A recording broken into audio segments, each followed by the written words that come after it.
Осталось 10 секунд. Осталось 5 секунд. Осталось 10 секунд. Осталось 5 секунд. Осталось 10 секунд. Осталось 5 секунд.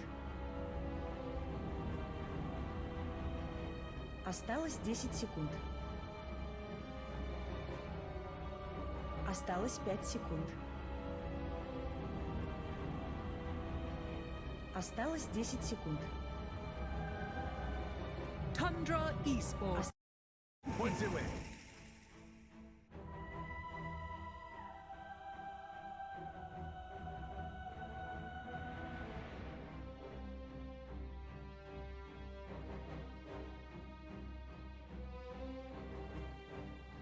Осталось 10 секунд. Осталось 5 секунд.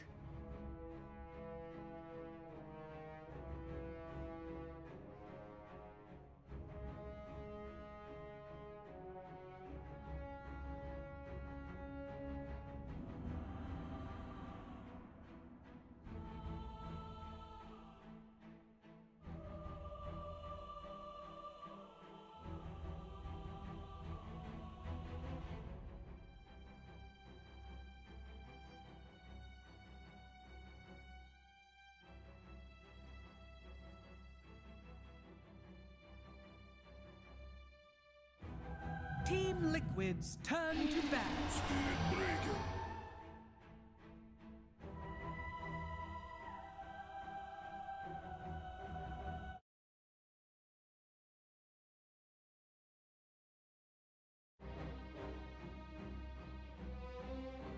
Осталось 10.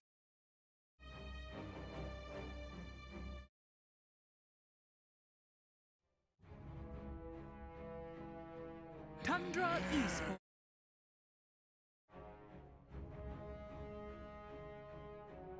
Team Liquid's turn to ban.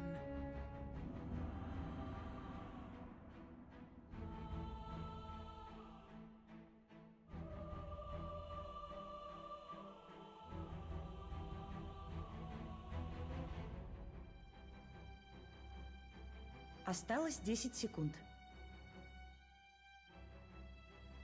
Осталось 5 секунд.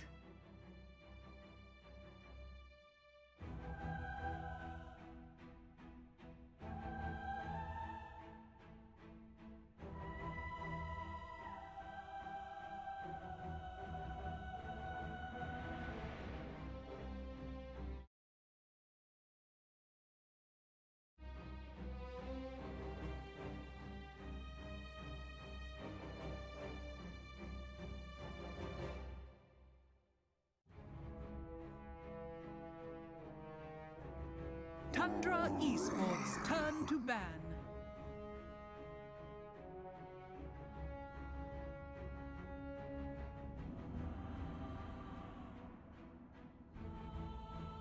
Team Liquid's turn to pick.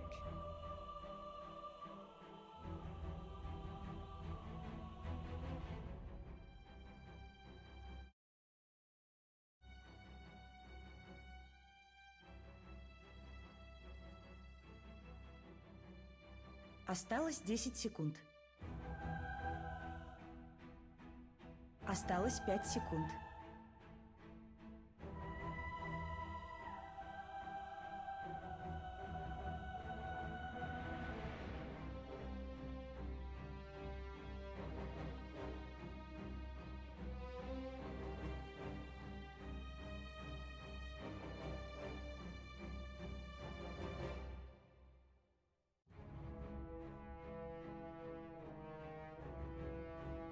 Tundra Esports turn to pick. Abyssal Underlord.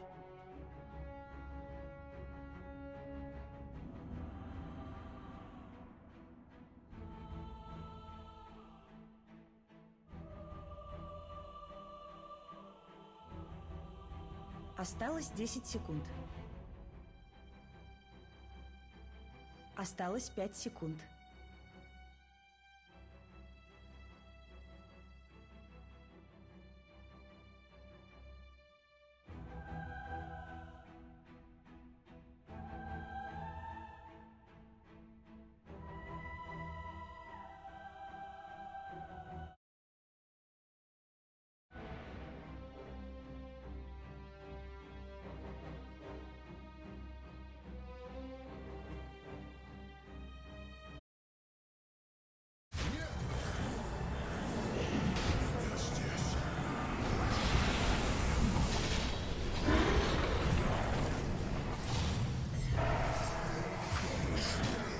башню сил света атакуют.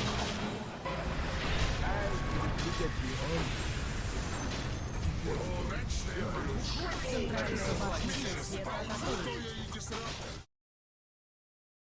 Башня сил света.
Башню сил света атакуют.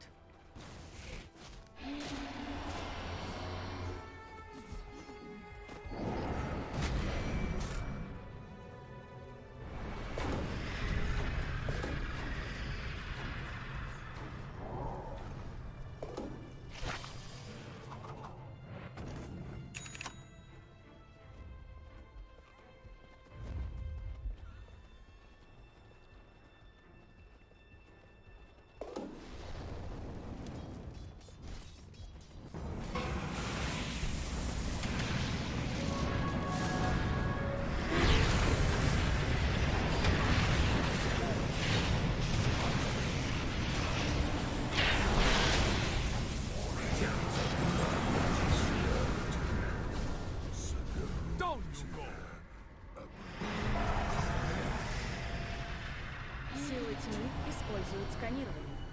Центральную башню сил света атакуют.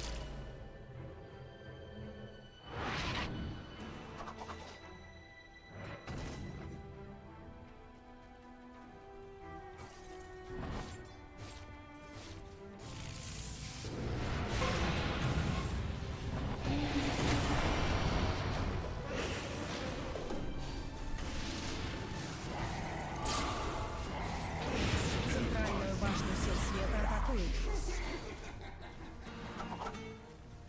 Центральную башню сил тьмы атакуют. Верхнюю башню сил света атакуют. Силы света укрепили свои сооружения. Силы тьмы укрепили свои сооружения. Верхнюю башню сил света атакуют.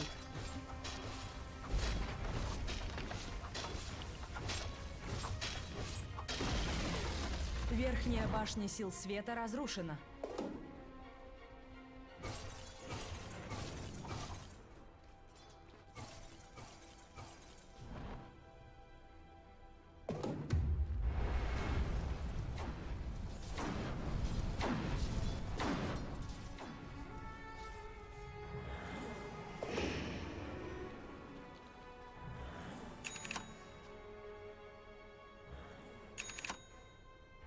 Центральную башню сил света атакуют.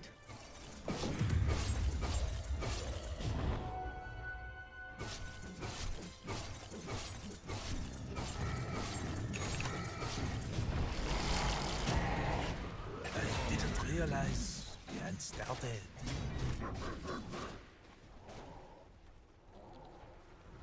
Центральную башню сил тьмы атакуют.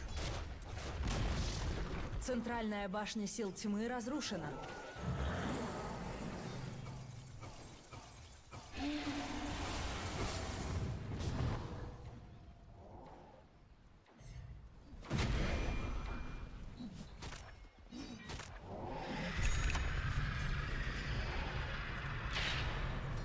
Нижнюю башню сил света атакуют.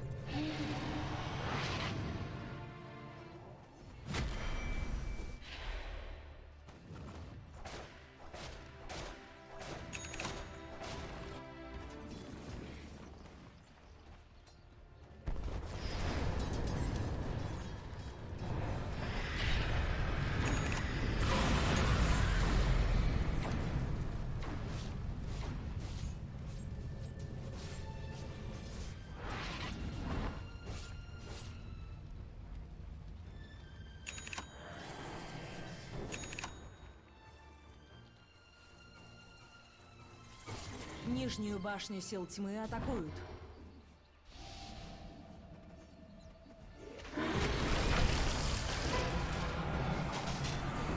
Нижнюю башню сил тьмы атакуют.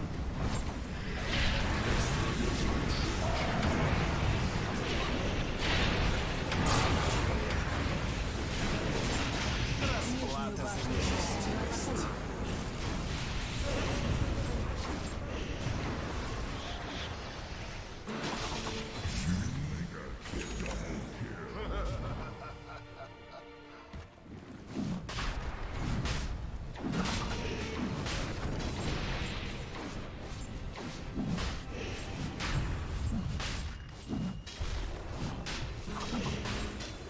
Amazing what you find laying around.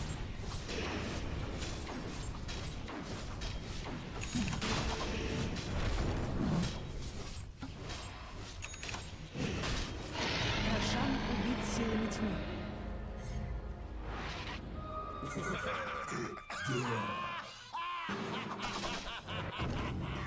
Битва отгремела не напрасно.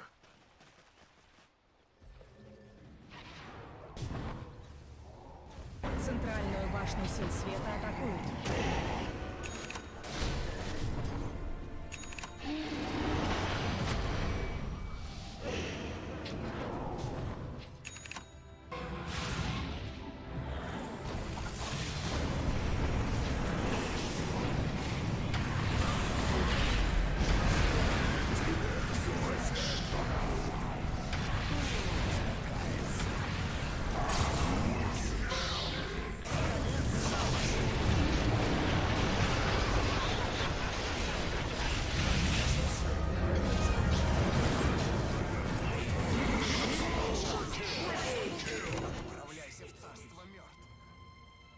Удачная покупка.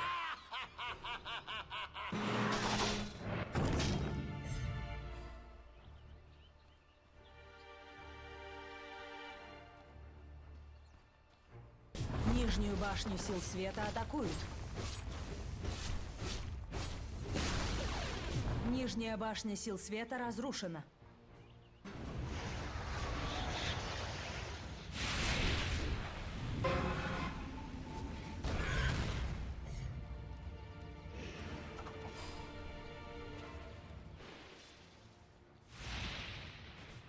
Нижнюю башню сил света атакуют.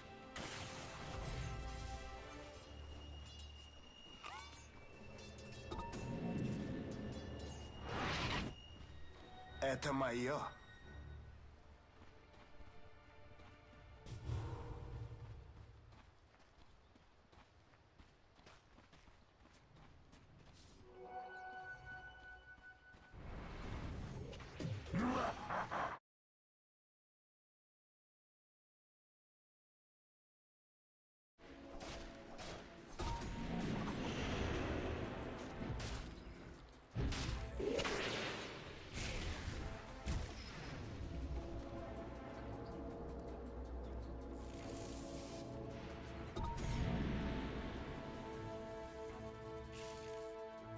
Верхнюю башню сил тьмы Силы атакуют. тьмы используют сканирование.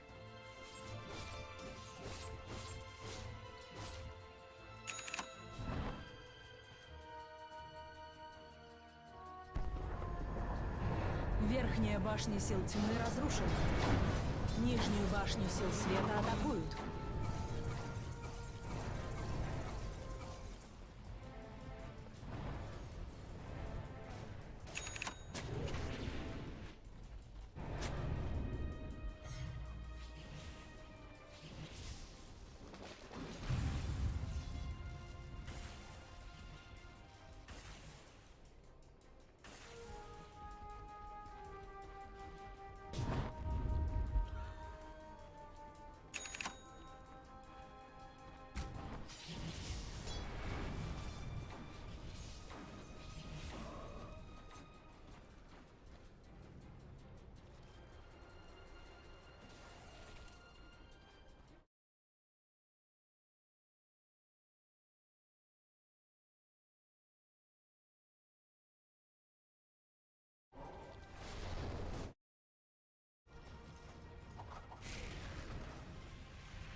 Нижняя башня сил света разрушена.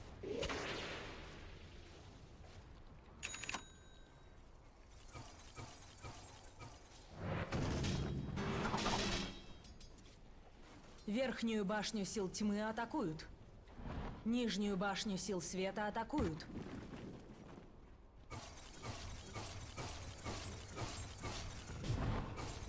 Центральную башню сил света атакуют.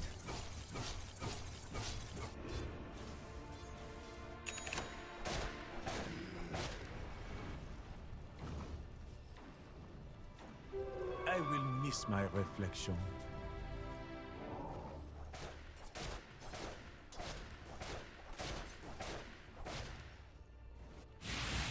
Центральную башню сил света атакуют. Precious bounty.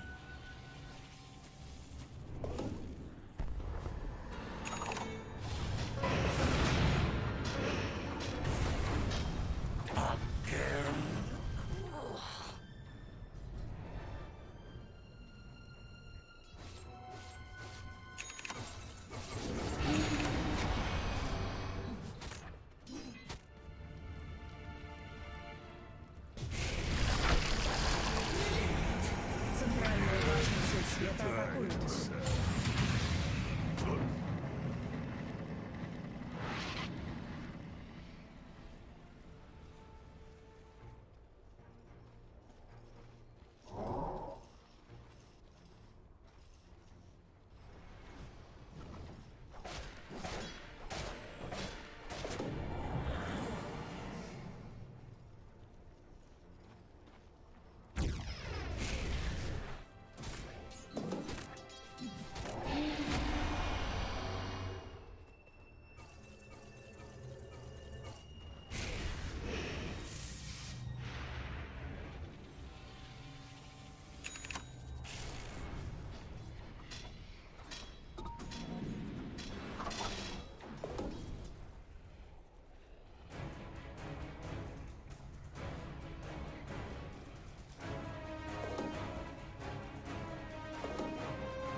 Центральную башню сил света атакуют. Illusion.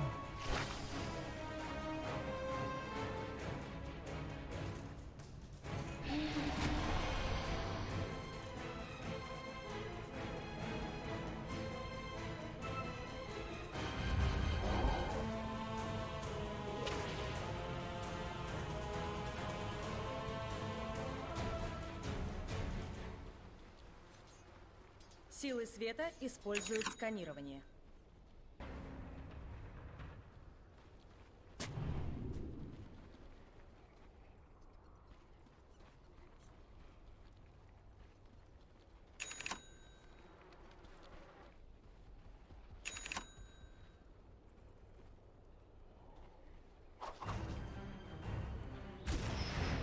Силы тьмы используют сканирование. Центральную башню сил света атакуют.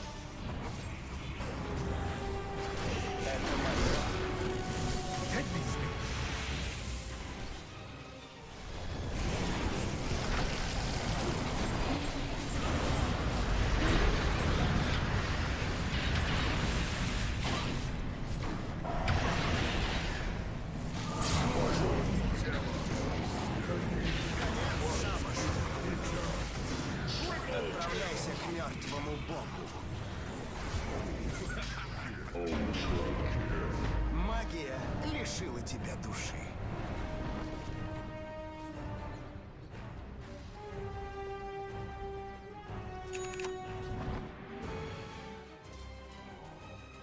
Мое золото. Битва отгремела не напрасно.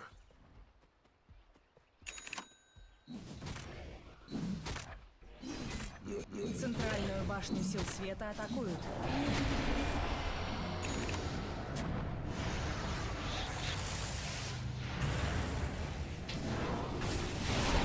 Центральная башня сил света разрушена. Преодолеть все, кроме Отправляйся смерти. Туда, где ветер не дует. Центральную башню сил света атакуют.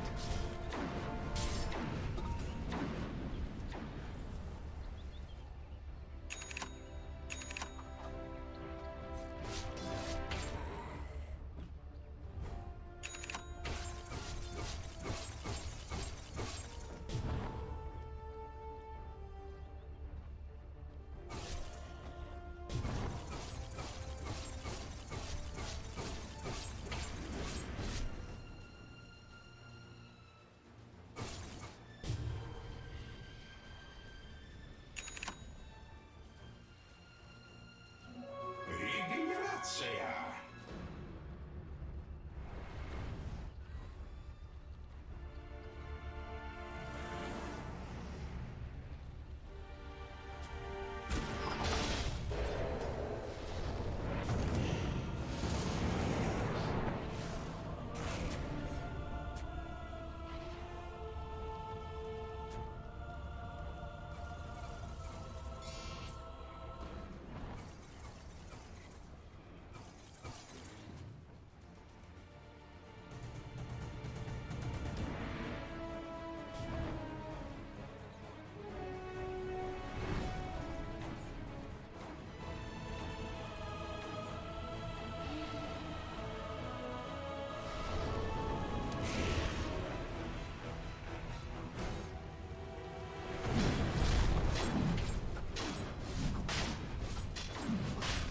Силы света используют сканирование.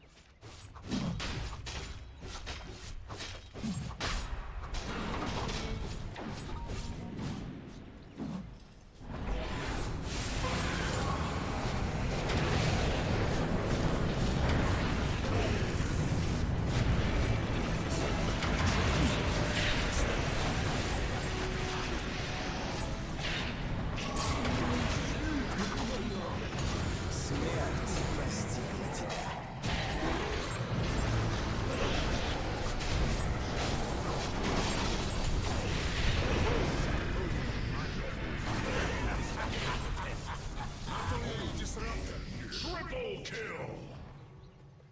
Вать. Силы тьмы используют сканирование.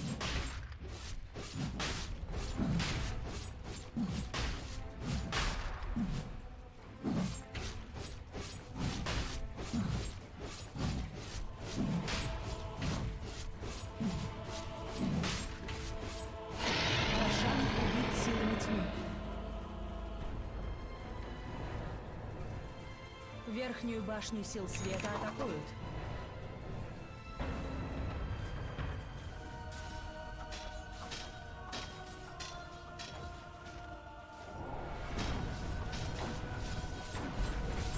Силы света укрепили свои сооружения. Центральную башню сил света атакуют.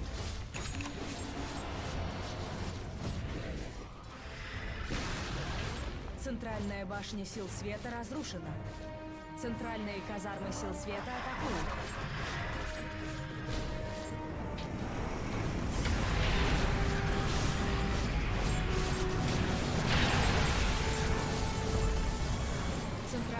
казармы сил света разрушены. Центральные казармы сил света. Центральные казармы сил света разрушены.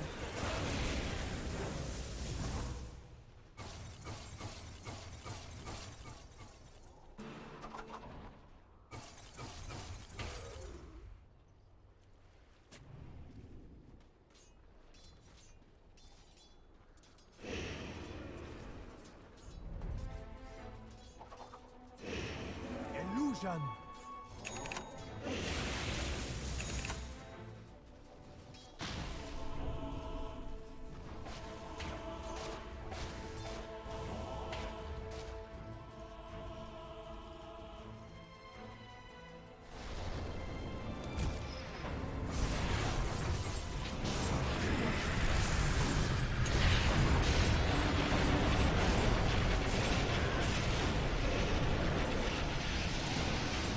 Верхнюю башню сил света атакуют.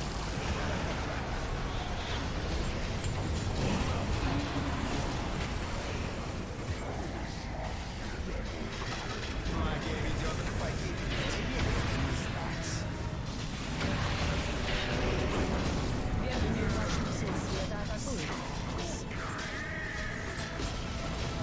Верхняя башня сил света разрушена. Верхняя Team казарма сил Liquid. света атакуют. Victory.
better superhero in the DC universe. But Batman just has gadgets.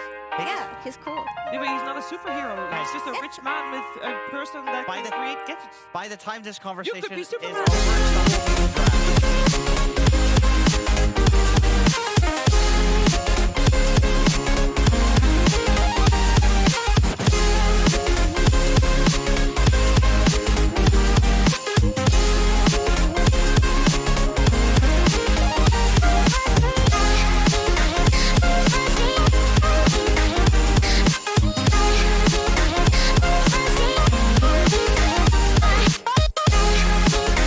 Fuzzy.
as an IO counter, but I just don't think it's a good hero. So I was thinking, are they gonna bait it into taking the Dark Willow? Because yeah, it does provide lockdown, and its ability to kill Storm in the early game is actually not bad, right? Because if you can land that one good Bramble, you can chain it into a Terrorize.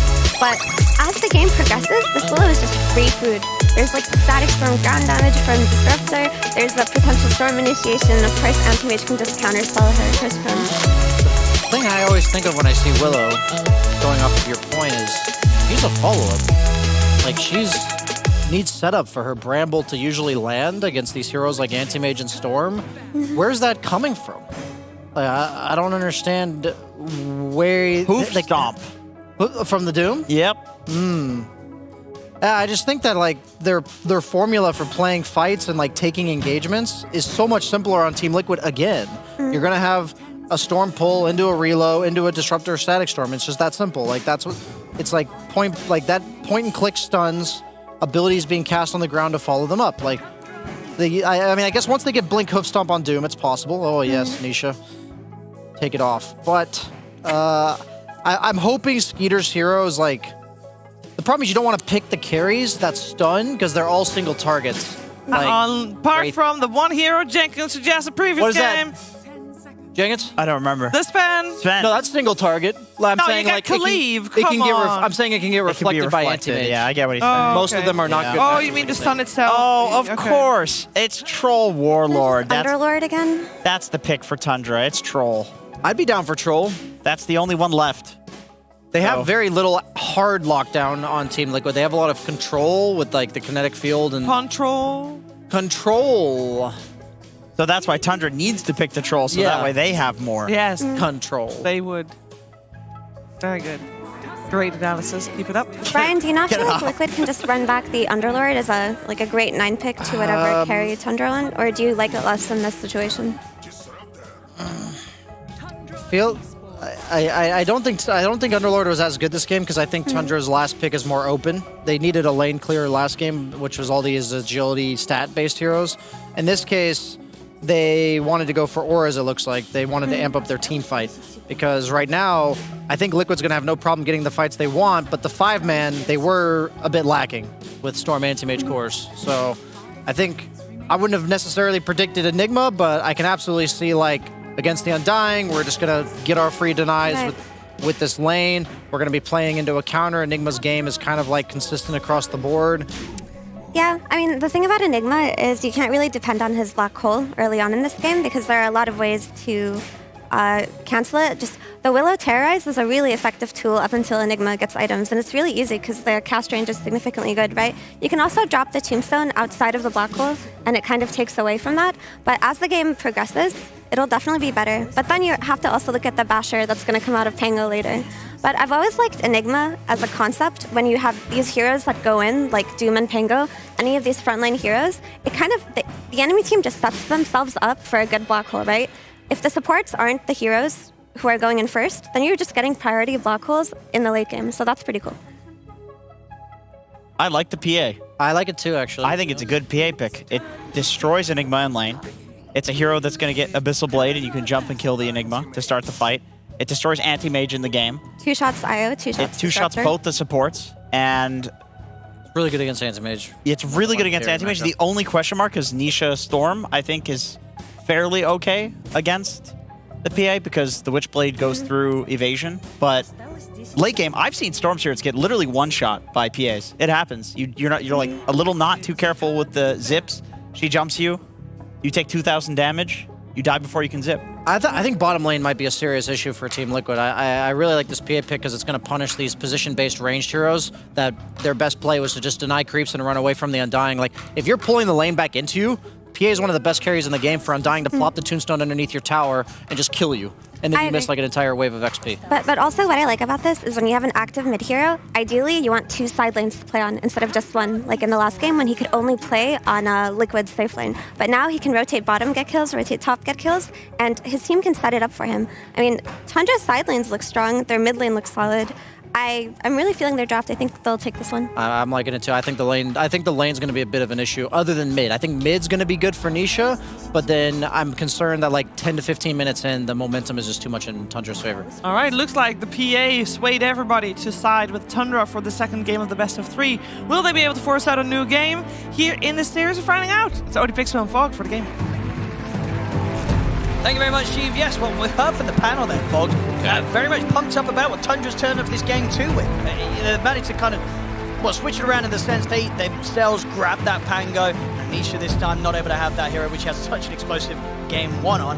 And ending things up with the PA, a hero that should have a bit of a better matchup, really, against the cause of Liquid in this game too. I would say so. I still have some concerns about control. There's 2 heroes that are very mobile, and there's really not that much CC. The initiation has to come from the Pango to let the Willow get the follow-up. And I don't know. I'm just a bit worried, especially after the way that last game. Like I like what the panel's talking about the PA. This PA looks hot. This PA looks great. But I'm worried that Nine's not going to have too much of a game. Like this matchup versus Storm, it's not easy. Like Storm just absolutely free farms in this one, and he's going to be boosted up from an IO, from early auras and stuff like that. Liquid lanes didn't matter last time. They were just able to decimate stuff, even though the lanes went literally disastrous. So I don't know. I'm a bit worried for Tundra. I got to be real. See if he can walk away from this. He's going down. First blood for Zai. Oof.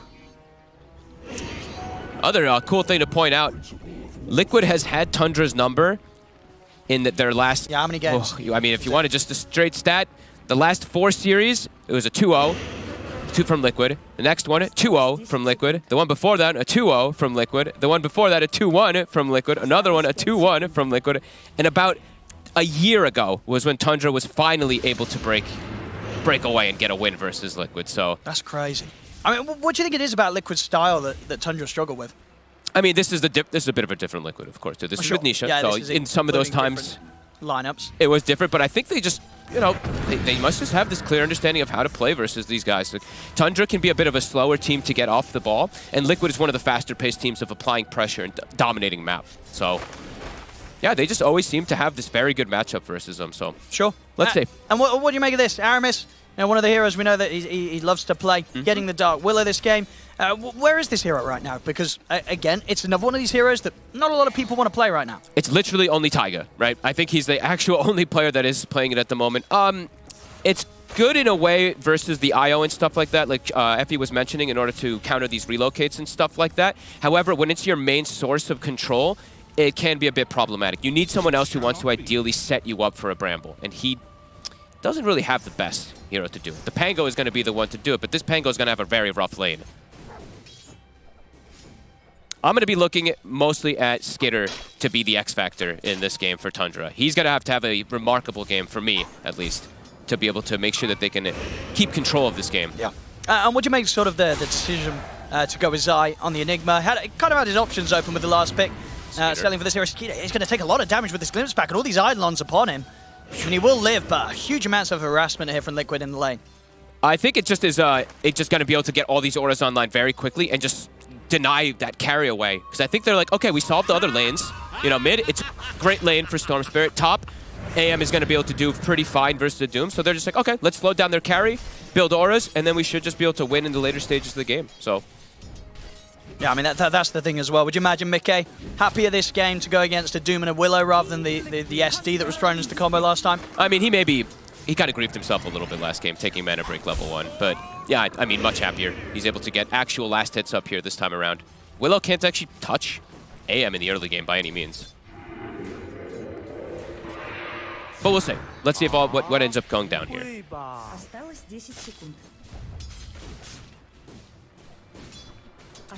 At the moment, I think Nisha has missed only one last hit so far. So 19-4 right now in this mid matchup versus a 10-0. And now the positioning of the lane, I mean, he has it on his hill. So 9, every time he walks up, he's at threat of just getting Vortex and heavily harassed. Yeah, not a fun matchup to play in. Exactly why Nisha grabs this hero. He himself, of course, he's been the Pango many a time in the mid lane matchup. He knows what he doesn't like going against and what's strong against it. Indeed, Storm very much up there at the top. I think we've seen it across like almost all regions. Whenever I see the Pangos picked up, this honestly seems like one of the best answers. Because you just bully him so hard in the laning phase. you're able to just kill him in one jump with like a follow-up too in a lot of situations. So, and the Storm also, I mean, even though there's this PA, who, as they mentioned, can get, you know, one shot of Storm and stuff like that, you can itemize. You know, you can go for this Witchblade that is very nice versus PA and stuff too. Snaking. Has to be. He stepped up very far. He needs to drop Tombstone. Zai, he'll back up away from the zombies. Might be able to clean up a lot of these Eidolons actually with that tomb. I mean, Snake. He gets it pretty aggressive here, there to try and take down some Eidolons. Thunderstrike's back up. Snaking's gonna... He's gonna die, I think. He's gonna die for that. Oh, yeah. That one, pretty much the one tower here he tanks. Ends up being one too many. Top lane. Aramis able to get out into the Shadow Realm just in time. Able to turn. Decent damage thrown back the way of Mickey. Boxy's got a salve. He's gonna be able to heal Mickey right back up to full.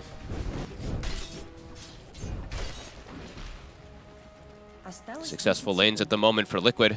AM is getting slowed down a bit though. Not as much as last time, of course, but seeing 33 is being a bit annoying there with these mana burns and stuff like that. Sure. Well, he's got a lot of creeps coming in though, so he's gonna get, what, 5 more last hits here in a second and be caught right back up. They'll pretty much give him the Ring of Health. Yep. And between that and the fact that he's got an Iron Lane, very difficult to bully Mickey out of it from that point onwards. And Insania, he had to reset back to base. He'll actually just fill up the bottle of Nisha, set him up to just continue dominating this mid matchup extremely. 33-6 to 21-1. Level 6 is going to be hit very early from Nisha. I'll try and go for Boxy here. Attempting with the Brambles to sort of put them between Boxy and Mickey, so he would have got caught in a tether, but he still was able to maneuver his way around them. They're turning on 33 a bit here. Aramis is getting good trades. Can he finish up Boxy? Doesn't have vision. And he's got stick anyway. 9 gets forced back to base. The pressure that they've applied, the bottle fill, Nisha. Oh, that's a good Courier Snipe though. Will take Mickey's Ring of Health out of the game for a little bit there. Aramis able to catch that on its way over. Oh, that's very good. That is very much so the dream. Can they actually apply pressure onto him though? He has the IO, so it's not as painful as sometimes it can be in 9. They're setting up for him. Insania's already playing around mid. I think he tried to glimpse him back to base. But Catapult Wave, they're going to continue looking to apply pressure here. They need to rotate over to help for Power Rune. Snaking is here. Oh, Snaking. Can he sort of dead. get away with this? He is super dead. And not a chance for surviving there, especially with Nisha getting the back away from Boxy, getting some of that mana up. Aramis will be able to step over, take a couple of bounties at least. Okay, I mean, that's nice. At least Aramis gets bounties and they prevent the Storm from getting a regen. So he goes bottom for the kill, but doesn't get the rune top. 9's actually the one able to get in. I mean, honestly, a regen rune on a Storm is probably more valuable than killing an Undying.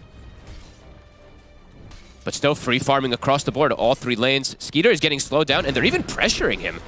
Snake just has to continuously drop Tombstone to deal with these annoying Eidolons. Insania will go down.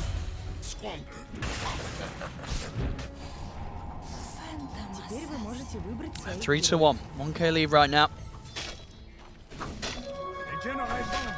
Skeeter, oh goodness. He's still dropping very low. He's got to respect these Eidolons. And he, of course, has the 1 point in the evasion right now, so still Zai able to get a fair few hits in. A pretty cool thing that Zai did this game, it's not something you see too often anymore from the Enigmas. He started very early with a buckler. So, of course, it gives him armor, but it also gives his Eidolons that armor to deal with these zombies, deal with these annoyances that the PA can actually do. Like, PA usually does very well versus Enigma. Right now, Zai's actually doing a great job of shutting him down and getting free farm in this lane. I really like this. It's very clever, this little buckler thing. I used to see it a lot more, and then I think people just kind of stopped doing it.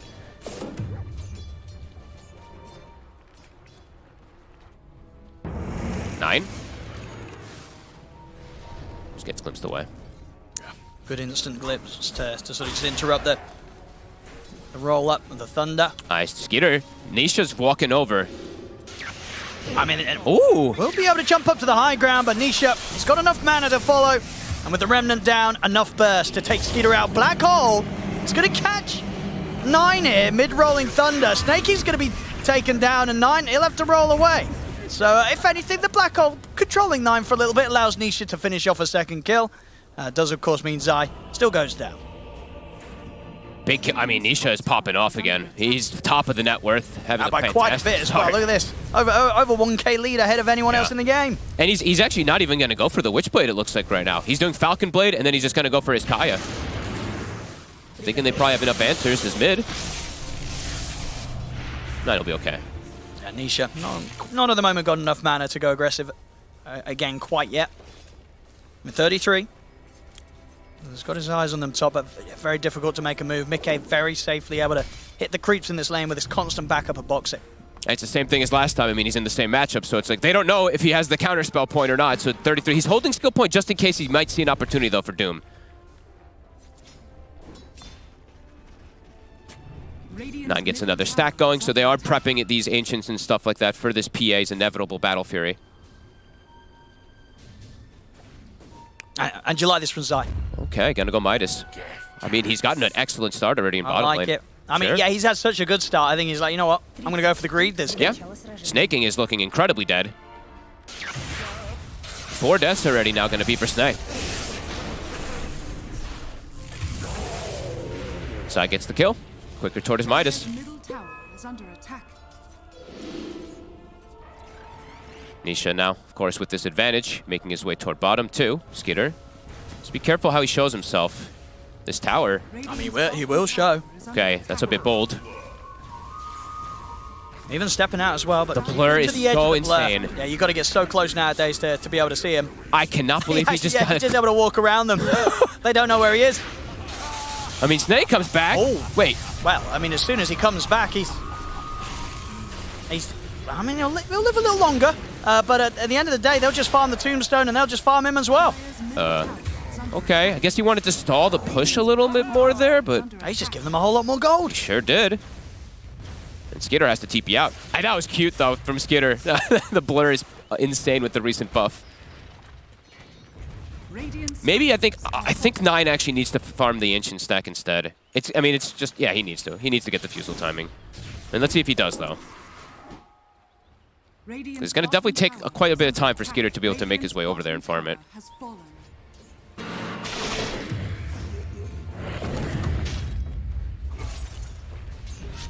Top 3 net worth right now, Liquid. I mean, they're bringing the numbers top to maybe see if they can go for Mickey. Can they get the Doom from the sidelines? It needs to be from tree line. I mean, Mickey seems pretty aware as well. 33 shows in the lane, knows that there's likely to be backup. Mickey's not going to mess around near the tower. And they're going to start warding camps. All right, so that way to answer the Phantom Assassin, the greedy hero, they're just going to start blocking those camps. And okay, Nisha, he does. Okay, I was going to say, not going to go Witchblade, but he does go back. He is going to go for Witchblade versus this PA. And he's got some big stacks to farm. Midas finished up on Zai. All right, yeah. So, I mean, what's he going to go for beyond the Midas? Will he still get the auras, or are we going to see some kind of full, like, BKB refresher build or something? I think they have the IO, so he might go for, like, a pipe. Actually, isn't it even worth it to go pipe this? It might not even be worth it to blow a pipe. Either way, looking at a fight. Yeah, Boxy, he's going to take Nisha back to base to get the mana back up. And now, Nisha ready to TP top with full mana. Zai sets up for the tree line straight away with the black hole to control 33. 9 will be able to get the Rolling Thunder off the fears there from Aramis. And the Cursed Crown to hold Nisha back for now. But they're coming. 9. Nisha, he closes in on 9. He's able to get a Vortex as well, even though the Swashbuckle was there. Mana Void coming out a bit early. Doesn't really do any damage at all there from Mickey. They still want to try and push for this. I mean, Nisha is getting fueled up by Boxy. He's still got so much mana to play with. He's taking out Aramis. They're going in under the tower. The Doom is there. Mickey, he may have dove a bit too far under the tier 1 tower. Mickey will die. As Liquid, they forced it a little too hard there, Fogged. I don't think they expected that damage to come out. The stun from 33 was instant. He preemptively stunned there for the Storms jumping in. And Mickey just goes a bit too far. Tundra needed that. How much damage does Pango do? Yeah, I mean, 2,000 damage in that fight. He landed a beautiful swashbuckle onto him there. Overplaying their hand a bit there, letting Tundra catch back up here. And that was, pre-defusal as well from 9, so we're only going to see more and more damage come out for the Pangos. Just a few hundred gold and having that defusal blade complete. I like that they're, keep filling up his bottle. Make sure that 9 is able to have this type of early game, similar as Nisha, where it's kind of up to him in order to make a lot of that space for Skeeter to catch back up. Enable this Pango to help your side lanes. Quite a nice play as well from Aramis in that last fight. I mean, yeah. You saw him sort of play around with the fear. You know, a lot of the times you think, oh, just throw on the Enigma, cancel the black hole. But he knew that 33 was going to be fine, regardless how long 33 was going to be held in the black hole. So, you know, obviously just throw it the way of Nisha. Fear the storm, stop the storm from being able to make aggressive plays. Yeah, it caused Liquid to just get a little over-aggressive, but Liquid, again, looking for the fight. Trying to go in on to snaking. Rolling Thunder's already used. Nisha's already used quite a bit of mana. 9. Swashbuckle will take down Insania. Nicely done. Tundra definitely showing here now in game 2 that, yeah, Liquid, they've got to really think twice about how they commit for the team fight. They'll go for the pick off down bottom instead. Skeeter is able to jump away. With the Storm IO combo, Nisha can just keep on going. Witchblade's finished. He's always going to get those hits off onto him now. Vaqti will die. They get him on the way back. They're looking towards Mickey as well. So Blink is up. And Mickey a little too tough to chase when he's running away. He's getting pretty close to his Battle Fury. He's going to have it quite a bit faster with the way that they're putting a ton of pressure onto Skitter here. I mean, Zai is just continuing to be bottom. Okay, and he's going Vlads. Okay, I thought he might go for a more greedy route, but looks like they are still looking for some type of aggressive timing here on Liquid if they want to keep the ball rolling. Even though they have AM, they want to play aggressive to shut down this PA so he can't recover. Boxy, this time around, I mean, he did the same thing last time when he had the Storm, but this time I don't think he got an Arcane Ring last time. Arcane Ring is these little things are a big deal when you're playing with the Storm. Look at this for Nisha. 9. He's going to be able to walk up with the Invis. They found him. Straight in on top of the Pango. 9 was not expecting that to happen at all. And Nisha is going to look over towards Snaking. Closes the gap, gets the vision for the glimpse back from Insania. Quick couple of kills picked up in the mid as Liquid catch them by surprise. All right, Nisha turned up today. He's saying, I want blood. Last game played an impeccable game to bring things back for in this one. Top of net worth by significant margin still. The Doom is behind the Storm and everyone else is way behind. They're really setting up Nisha for absolute success. He's almost level 12. All 3 of the cheap little items he's going to have finished. I mean, and that's pre-20 minutes. Yeah. They have to control this. The Storm in the fight somehow. And who's that? Was it pretty much down to... And the reload. Top. Whoop. 33 shows. And they're going to find him in the trees. He'll turn, he'll get the Doom off. But Mickey, he'll be here to offer up the damage if even needed. I mean, at the moment, it's just kind of the two of them. He throws out a Mana Void. The Mana Void really doesn't do much at all. It wasn't necessary anyway. Nisha takes out another. Mickey jumped in to try to get the last hit there, but Nisha gets it anyway. It's Kaya, Witchblade, Falcon Blade, already finished up. And he, of course, got Fairy's Trinket earlier. Snay. Get Insania.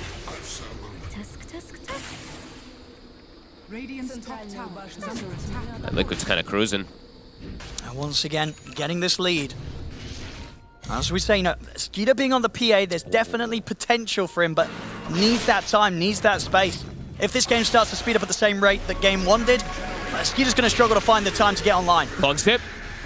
Nisha, he has a regen running. And he's straight in onto 9. Able to pull him back, put a stop to the Rolling Thunder. Zai, he'll just drop the Black Hole down onto Aramis. Beyond godlike already. And he kept the regen. He kept the regen, Owen. I mean, you said it yourself. He had a tough series yesterday, Nisha, but absolutely making up for it here today. 2 games back-to-back, and he's just completely taken over. They set him up for success. There's just limited stuns, and he's looking for more. And he'll probably get it. Sure will. Another one.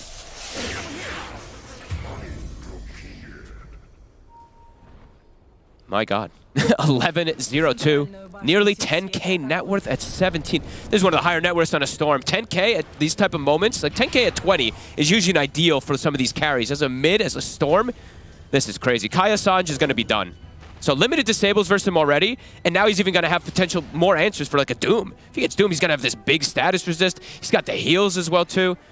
Tundra, they need to find a way to set up and maybe bait some of these moves, but Liquid, they're so fast with the movements, and they're already... Look at these wards that they've placed. It's super aggressive, too. They have that cheeky one top that we've seen a couple times before, and then they have this very deep one around the tier 2. So they see the setup before Tundra's... Like, if Tundra's even trying to set up a gank, Liquid's going to see it coming, and they can outnumber when they have IO. All right, well, Skeeter, he's finally got his Battle Fury. We'll see how quickly he can build up the items now.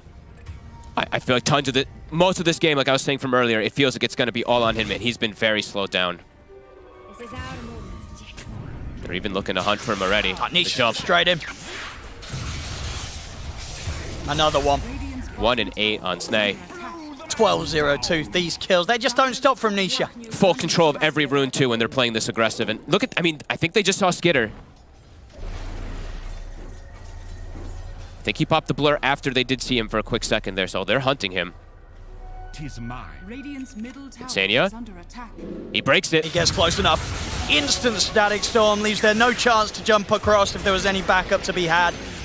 That was pretty damn amazing. Maybe it's these wards, these super deep aggressive wards they place. They see him, and he's like, how the hell did they know I was going to be going there? Liquid. Radiant's bottom tower is under attack. Tier 2 bottom. Likely to fall already. Tower is under attack. Radiant's bottom tower is falling. Tundra they just really do lack a form of being able to start fights themselves. You know, the lack of stuns, lack of being able to control heroes is definitely a problem. It feels like they need these blinks on 33 and 9 in order to try to recover things. But the way Liquid's playing, they're just not giving them space. Nisha finds the Grove Bow. Incredible farm on him.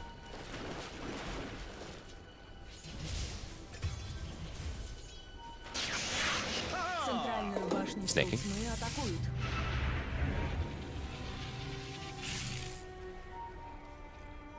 And Mika is just able to play now the freest game ever. He's like, am I even gonna have to do anything? Nisha's just doing everything for me. I mean, they know that they're up here. 9.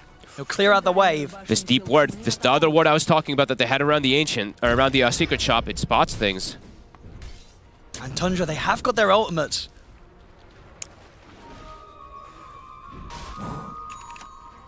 Liquid. They see Skitter again. They want the PA instead. I mean, Skitter's just having to hide in the high ground. He's stuck in his base. This ward is breaking him. Tower is under attack. They're just jumping in the base. Nisha into the base. The TPs are coming in. He lives. All right. Only just, though. The glimpse. Send the Undying back top. And oh, look. A regen rune in the bottom lane.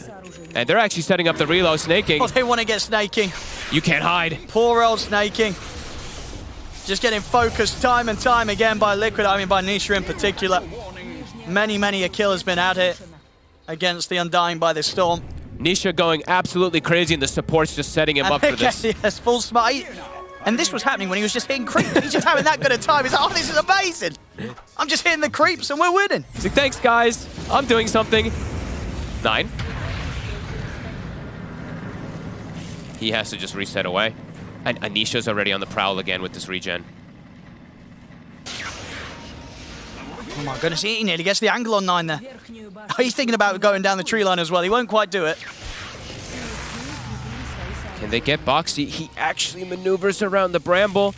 Okay, blink on the Doom. All right. So they got to get some type of stuff here to slow down this pacing that's being set from Liquid. But it's got to be like the biggest kills possible. They need to find, honestly, they need to find the Storm. Catching the AM would be great, but the AM isn't on like a beyond godlike kill streak. I mean, they need to get this kill streak. I mean, well, if they kill Nisha, well, this is already kind of like an above 1k gold bounty if they kill the Storm. Yeah, definitely. A lot of money. But just not easy either, because if they don't do it cleanly, he can just get relocated out, he can get healed up. And the way he's been. Everywhere. Just like last game on the Pango, even more so this time. Honestly, even for the PA now at this point, because of how slowed down Skitter is, it's like, even when he gets online, they're going to have answers. You know, AM, when he starts being able to get this type of farm and stuff, he's going to be able to itemize, you know, his Manta, his MKB and stuff like that. They are just cruising. They're trying for the setup. And they get Boxy. Now jump the Aya, but the static storm's down. Boxy will die. Almost got the Doom, but Insania gets that instant silence, protects Nisha. That could have been the moment there. But prevented again.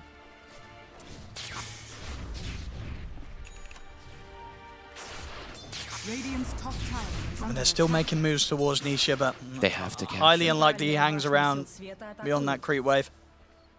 They're trying to get him, but 33, he just can't. Can't find Nisha, and now Nisha has BKB. Can probably just go for Lincolns after that. Very similar to the approach that they took last time. If he feels it's necessary, If he feels he it's may feel needed. that he's not going to be giving any chance for 33 to even close the gap on him. Yeah, could definitely be possible. So we'll see what way he wants to go. But then at the same time, it's like, what else does he need? What yeah, he's that's already what I'm doing enough thinking. damage. He's killing them all.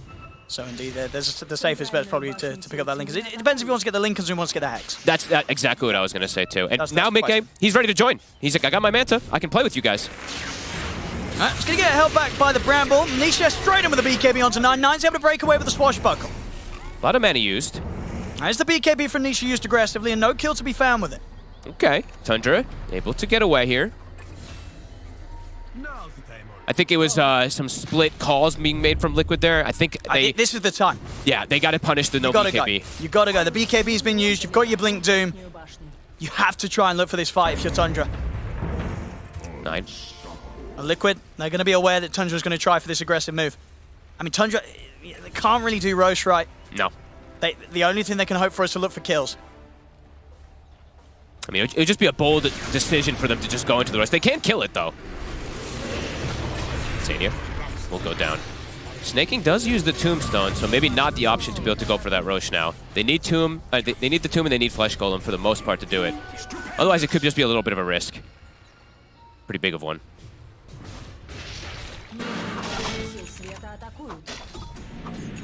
Just a kill onto Insania, it's not what they need.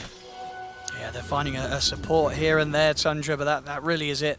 In terms of the kills they've been able to pick up in the last, what feels like sort of 10 minutes or so. And I gotta actually check really quickly. Yeah, what we got? I don't know if they have any smokes left on Tundra either.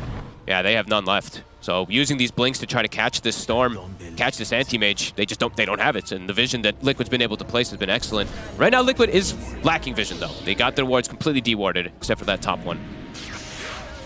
And just in terms of kills, again, to reiterate, it's one of those games where, you know, out of the eight kills, 6 of them, they've just been the supports. Yep. Outside of that, just the 2, one on each of the cores, I believe, one on Zai and one on Mickey.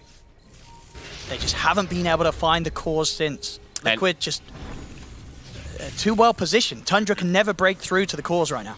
No, absolutely not. Liquid soon can potentially just start threatening Roshan themselves, too. With the build that Zai's gone for here.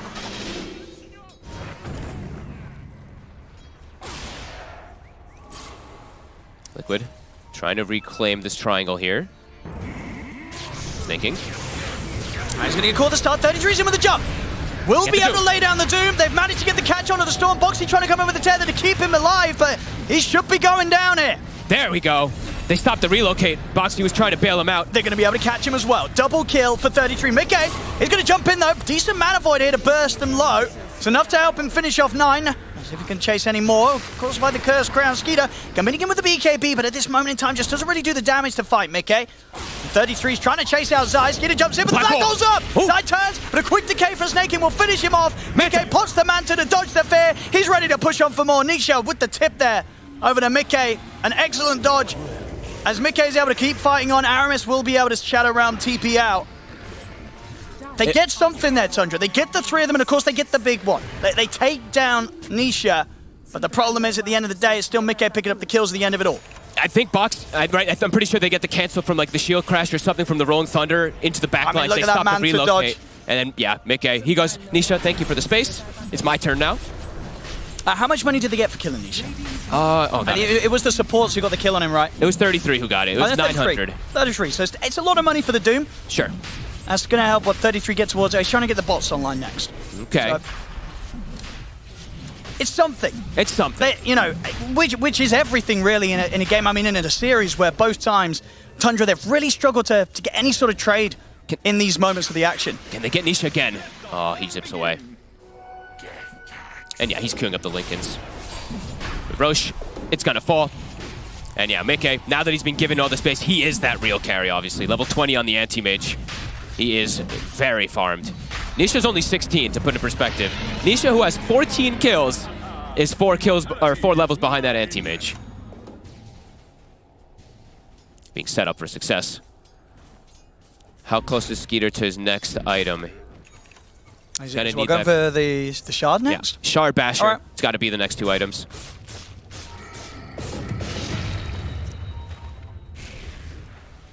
Got a Basher also on 9. Have to take super clean fights, and they are completely reliant on Doom. Snake. Oh, they'll find him.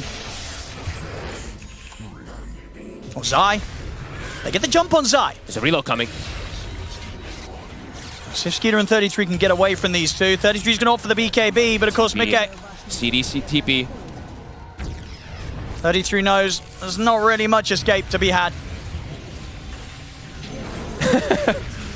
Pump faking the Doom. Can't go for it. Yeah, his TP was on cooldown. Couldn't get out of there. And next time around, he's not going to have the option at all. Mickey very close to being able to get that basher done. Mm-hmm. And the window, while the Doom is dead, it's 40 seconds. It's going to give... I mean, Nisha's not going to be able to finish Lincoln's, but they're going to be able to progress closer and closer, and finds himself... I mean, he's getting blessed. Another regen. Regeneration. Did they see 9 there? I think they may have seen 9 up top. With this ward that they have. I mean, they've just pinged it out. They know there's a charge 9's going to try and clear this next wave. He shows. He's able to roll up into the Rolling Thunder. And yeah, with the TP out, he'll make it. Good escape from 9. Well played.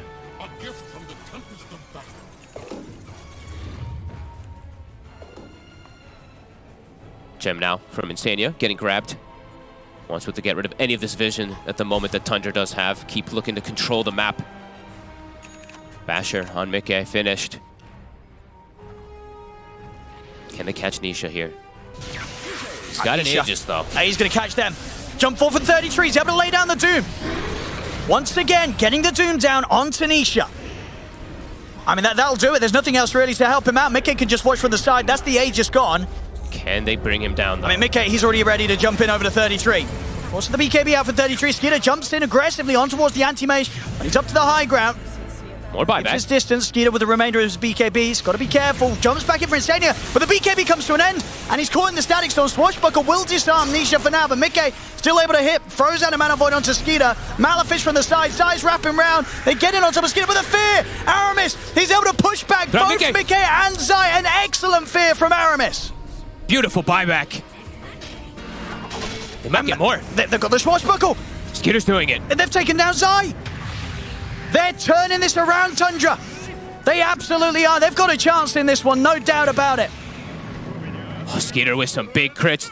Those matter. These levels that he gets from these type of kills on these over-leveled heroes. The AM, level 22, he gets the kill. That's massive. Deso soon on the horizon. Does switch it up. I thought he might go for the Basher, but he just wants straight raw damage. I like it. We've got a game on our hands He's just now. got to pop BKB, get in and kill him. I mean, as was said at the start around the panel and such, it's a good PA game. It's and all been he's up to getting him. to the territory where he could carry this, despite the fact that Liquid's had this lead. Skeeter, Nisha's on him, but the Doom's coming in with Butcher Travel. Nisha. He's got to be a bit careful. I mean, Skeeter can definitely take this fight. 33's going to be able to jump in. Nisha's in trouble. He's going down. And Boxy comes in too. I mean, it could be a potentially level 1. He's going to be able to buy some time with the Glimmer Cave. Tethers over the creep wave. Oh, that's Skeeter's in on top of him. Oh, it's PA time. Skeeter. He's been patient. He's been calm. They find the Doom. 33 has Octary now with Quickening Charm.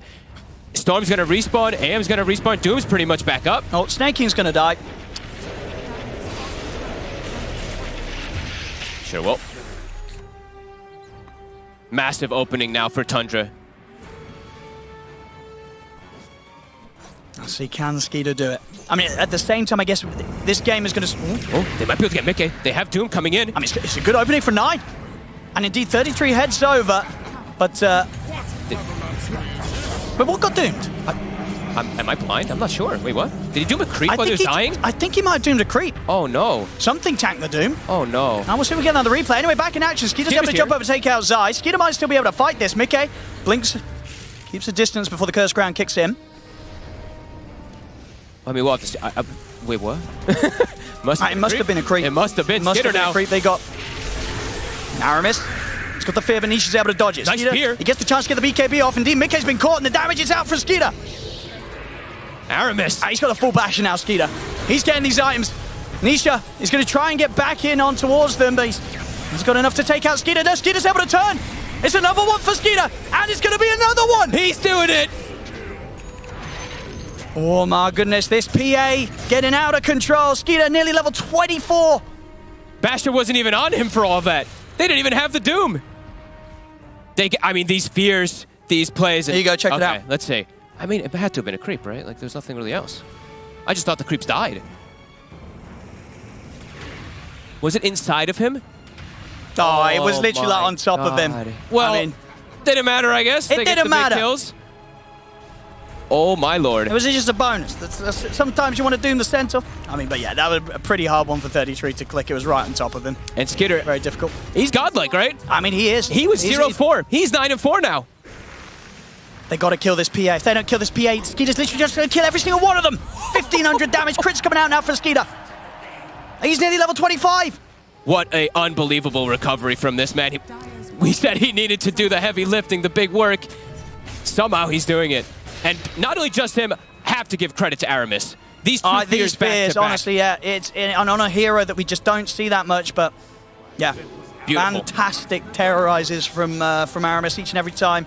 Just clipping one of the cores, sometimes two of the cores, it does enough. It's just enough to disrupt the aggressive play that the Mickey and Nisha have been trying to get away with. And they're feeling confident now after these last few fights.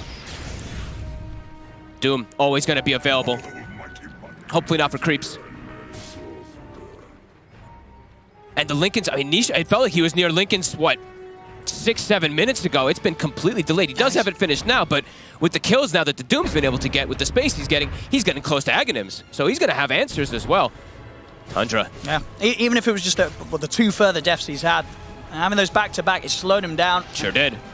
Yeah, Skeeter taking the top spot. Mickey has to come in clutch now to pretty much bring the game back for them. I mean, what do you do in this matchup against the PA? Do you just have to get MKB next to the anti-mage? What do you do? I thought he would. After this Abyssal, it feels like he probably just needs to.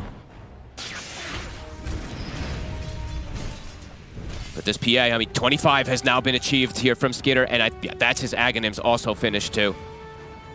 Takes the damage talent. He just takes the 7%. Yeah, talking about Aghanims, 33's nearly got his done as well. Yeah. He'll have the answer for those Lincolns soon. Yeah. 400 gold short of he's popped the Midas now. Yeah, he's going to have it. Next fight, Aghanims is going to be online for Doom. Liquid trying to go with a bit of a timing here themselves still. They have that Lincoln's finished. Mickey, I believe Abyssal. They've committed their gold.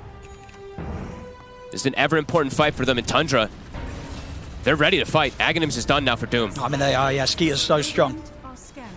As long as Skeeter doesn't get caught pretty much in the black hole, yeah, he's going to clean up every single fight. Tense of course, moments. I mean, and that's the thing as well, right? At this point, Zai with his build, he doesn't have a BKB. Nope. So they've got many ways to stop it. I mean, they had the Basher right on 9 and stuff too True, anyway. But even yeah, then, of course. that's true. And the Doom now with the Aghanim. I mean, they just have a lot of answers. That's why he went for these type of, boots of the bearing and Vlads and stuff like that. Tundra with the clear advantage now.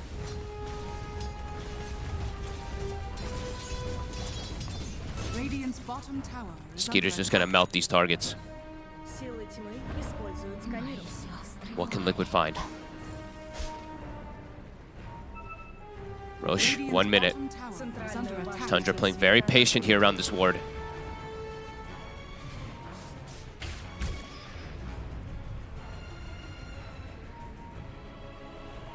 Very much turned into a situation where it's going to be difficult for Liquid to sort of enter into a fight.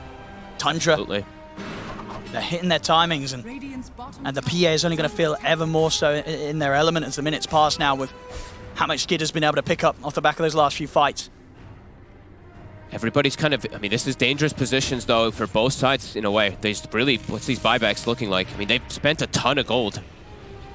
Most of the cores do not have buyback. AM is about to. Super tense, Tundra. They're just waiting and waiting. 30 seconds until Roche.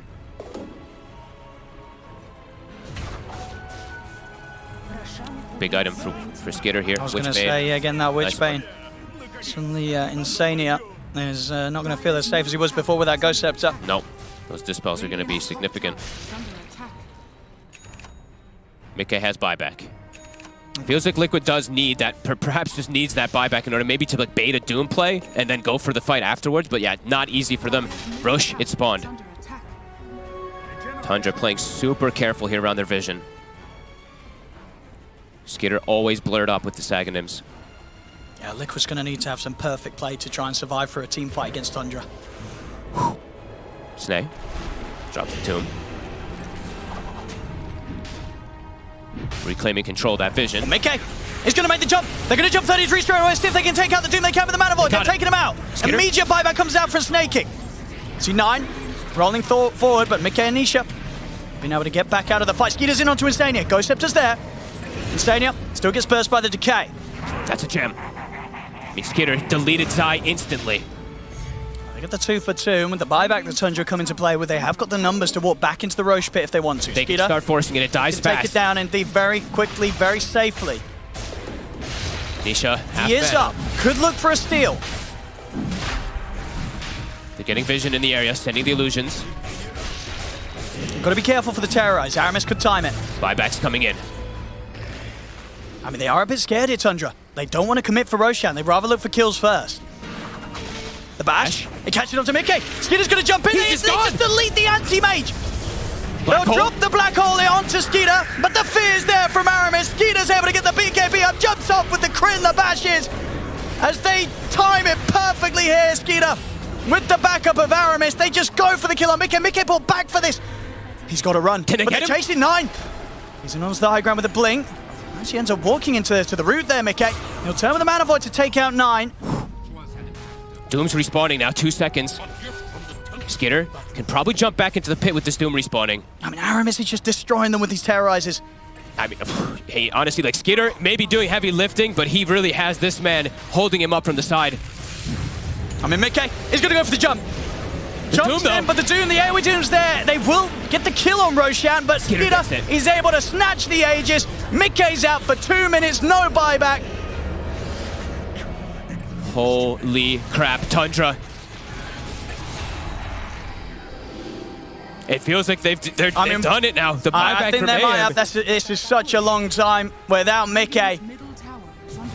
Skeeter just out of control. He's got the money to buy it for the Abyssal Blade as well if he wants to. He will indeed get that sent out to him. Level 27 on the PA. It's insane to see these type of games where the recovery is unreal. Like Skeeter, he was hunted, stalked, slaughtered all game. He was 0-4. The man is 14-4.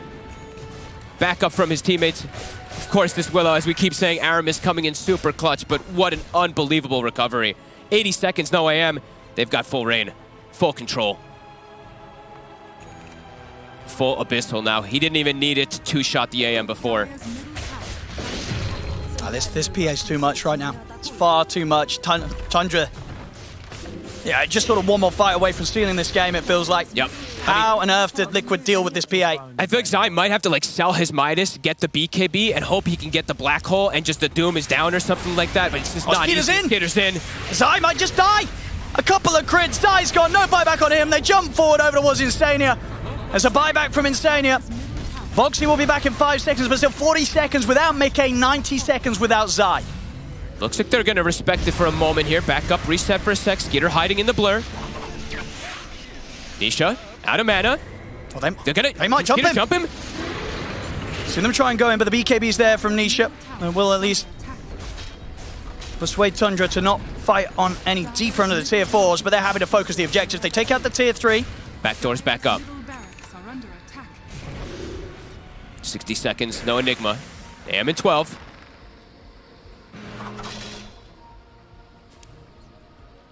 What an unreal one. It has to be one of the more incredible recoveries we've seen from a carry player. And now Liquid, where do they go from here? Anti-Mage, like Mick is feeling forced to go like an AC or something like that. He's no longer able to really bring down any targets and focus them. Nisha, who was an absolute monster, has died now 4 times in a row. Yeah, I think he pretty much was like, what, 14-2? Yep. And then those 2 deaths. This is remarkable stuff.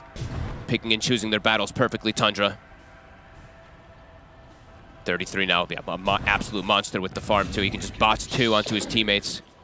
Skeeter's already picked up 5k gold on top of the completed Abyss, so he's got his options open. Of course, can get the Ag's Blessing, open up another slot.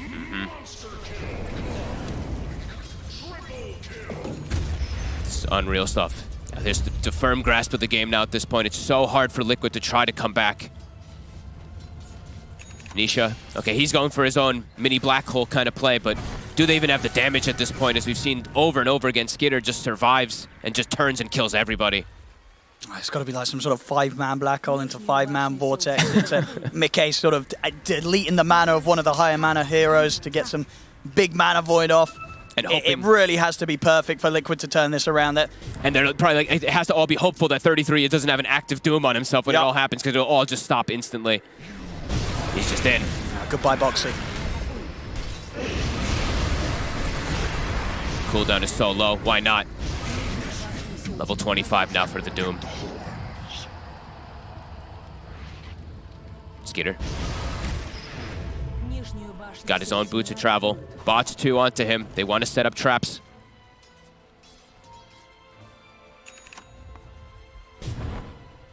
Okay.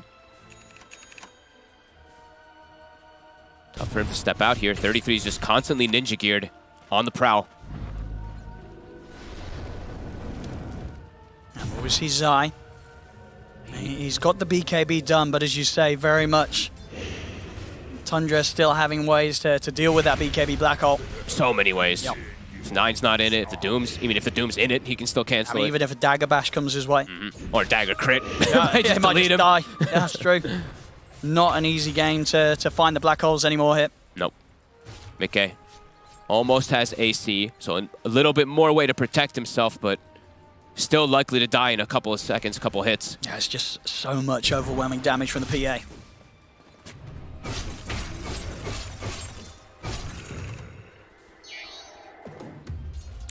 He's feeling like they don't. He just feels like they need damage. He's going to be queuing up the Revenant's Brooch. Maybe feels like he needs that first 9. He's going to set up on this. Reload. Boxy, he's just going to look to take Mickey out. Okay, close. Tundra, or 9 almost got the cancel on it. I mean, Nisha's hanging around. Can Liquid take this fight? I mean, Nisha. He's just going to get caught by the Doom, but he is able to keep his distance. Will allow him to put the BKB, but Skeeter jumps in onto him. The big crit at 1700 takes him down. He's going to buy back. Liquid, they want to try and keep this fight going.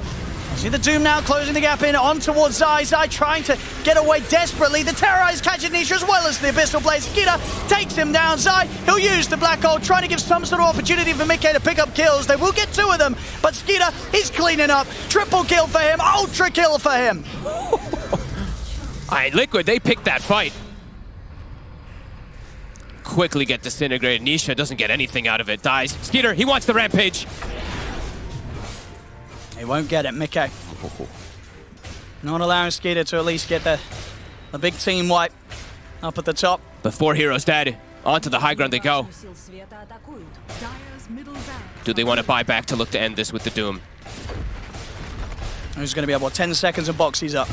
It's just going to be him and Mickey. They can go tier 4s. Skeeter, he's going to do it.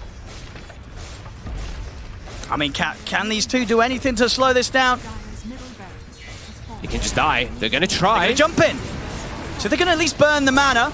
And they can. Decent damage with the mana void, but not quite enough. Skeeter's ready to turn. Jumps straight back in on towards the anti-mage. Mickey's out of the game. No buyback, of course, on him as well. Boxy tries to sneak away with the Glimmer Cape. And they will buy back on. I mean, it's time to end it. Yeah, they want to close it up. It's over. Wow. I mean, Tundra, patience.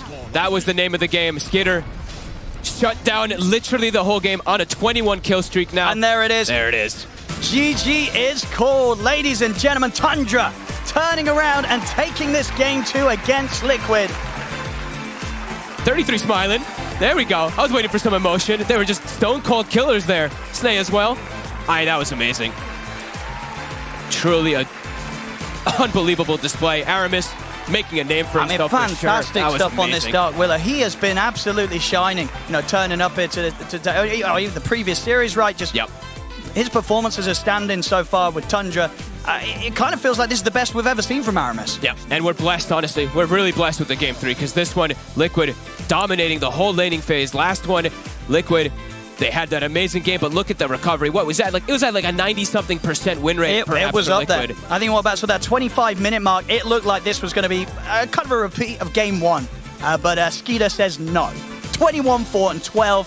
He ends this one on a fantastic turnaround here from the carry. 60k damage done by this PA. No one even close on the side of Team Liquid. What a game 2. And as you said, with that, can't wait to see what this is going to lead into in the deciding game 3 that's going to be coming up around the corner. As for now, 1-1 between Tundra and Liquid. Yeah, and we want to talk a lot about the guy that you just saw on your screens right there, because boy, did he have an amazing game. We don't see Dark Willow pop up that often, but this Aramis Dark Willow, Effie, this was a absolute standout. That was one of the best Willow performances I've seen in a long time, and it wasn't flashy in the way we're used to watching Willow, where she's getting solo kills and running around the map, but he was the secret carry of this game.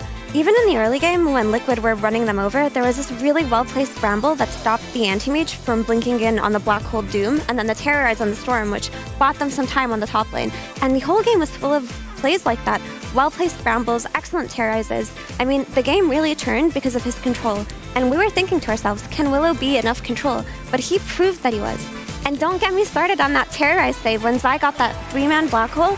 If he hadn't gotten that Terrorize off, then the game would have been different for Tundra. I mean, honestly, Aramis, he deserves a tier 1 team. I mean, what we saw with his performance with Alliance is not at all indicative of what he can do as a player. His ceiling is so high. And he enjoys Willow so much, he's actually Shadow Realms on the picture as well. Wow. Role-playing even. I'll just say, right. I don't know what game you guys are watching, but I just saw Skeeter getting all the kills, so I feel like... Yeah, carry player will really say that. Wow.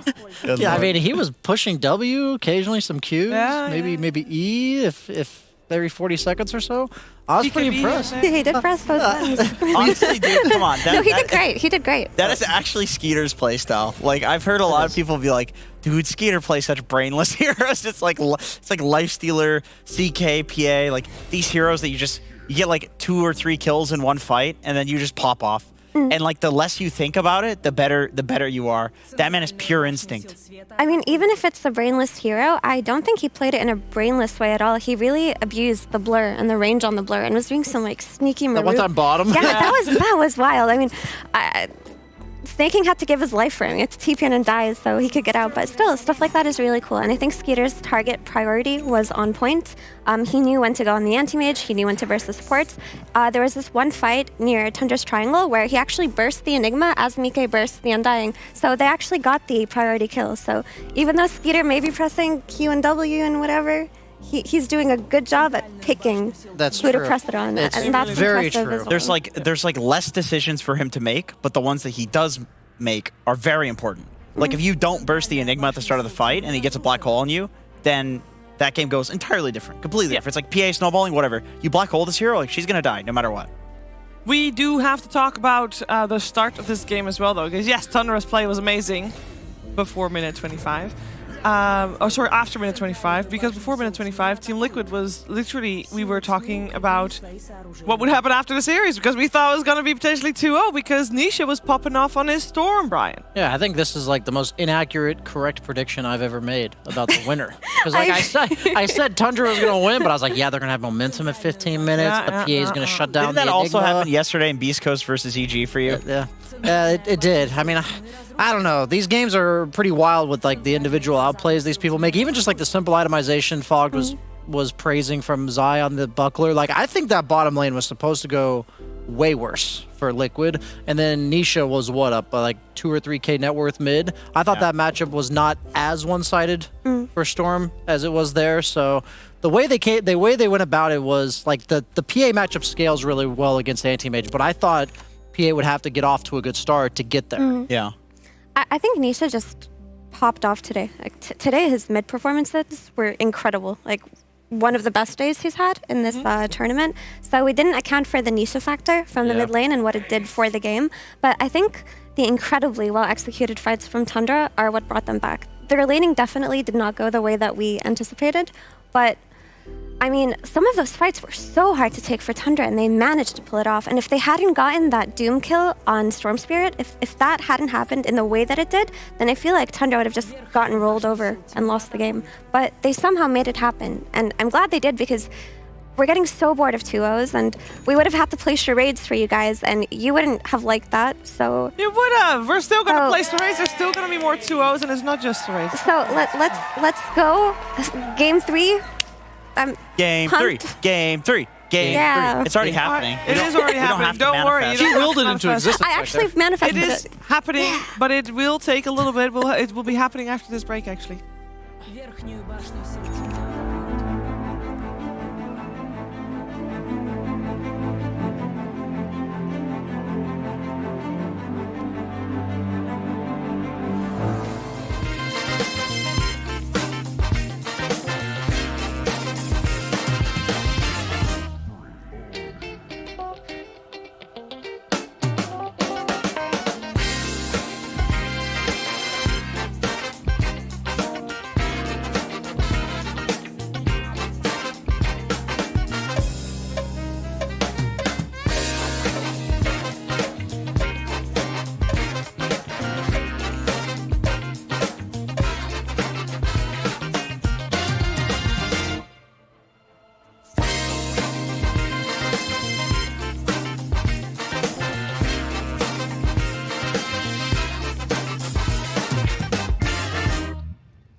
love it, you wear it.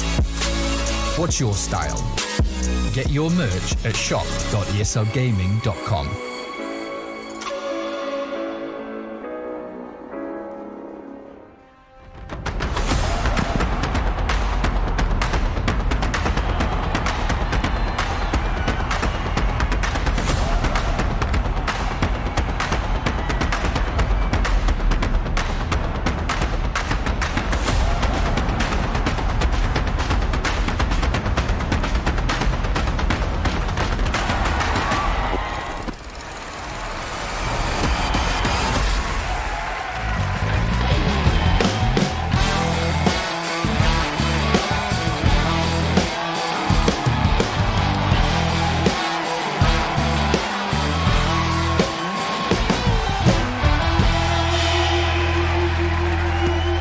Did you like that one? Yeah, that was about the same as all the other ones, which was good. That's okay. Yeah. Well, that's a compliment, I think. Because they're S tier all the time, and that was just are. equally S tier. The smoky. That was S plus tier. Yes. And S stands for smoky. But they are different every time. You do know this, right? Huh? They're different every time. No, those are the same three guys. Yeah, they're same. I like hearing them laugh off camera. That always gets me. It does, it does. What gets me too is for a long time, in a very long time, there's Tundra on match point again with Team Liquid. It has been a while. And to be honest, the ending of Game 2 might have done some emotional damage. Do we feel like Team Liquid would be, you know, having those things get to their head for Game 3, Brian? I think they're one of the better teams at mentally recovering from that situation. I think Nisha and Zai specifically are very...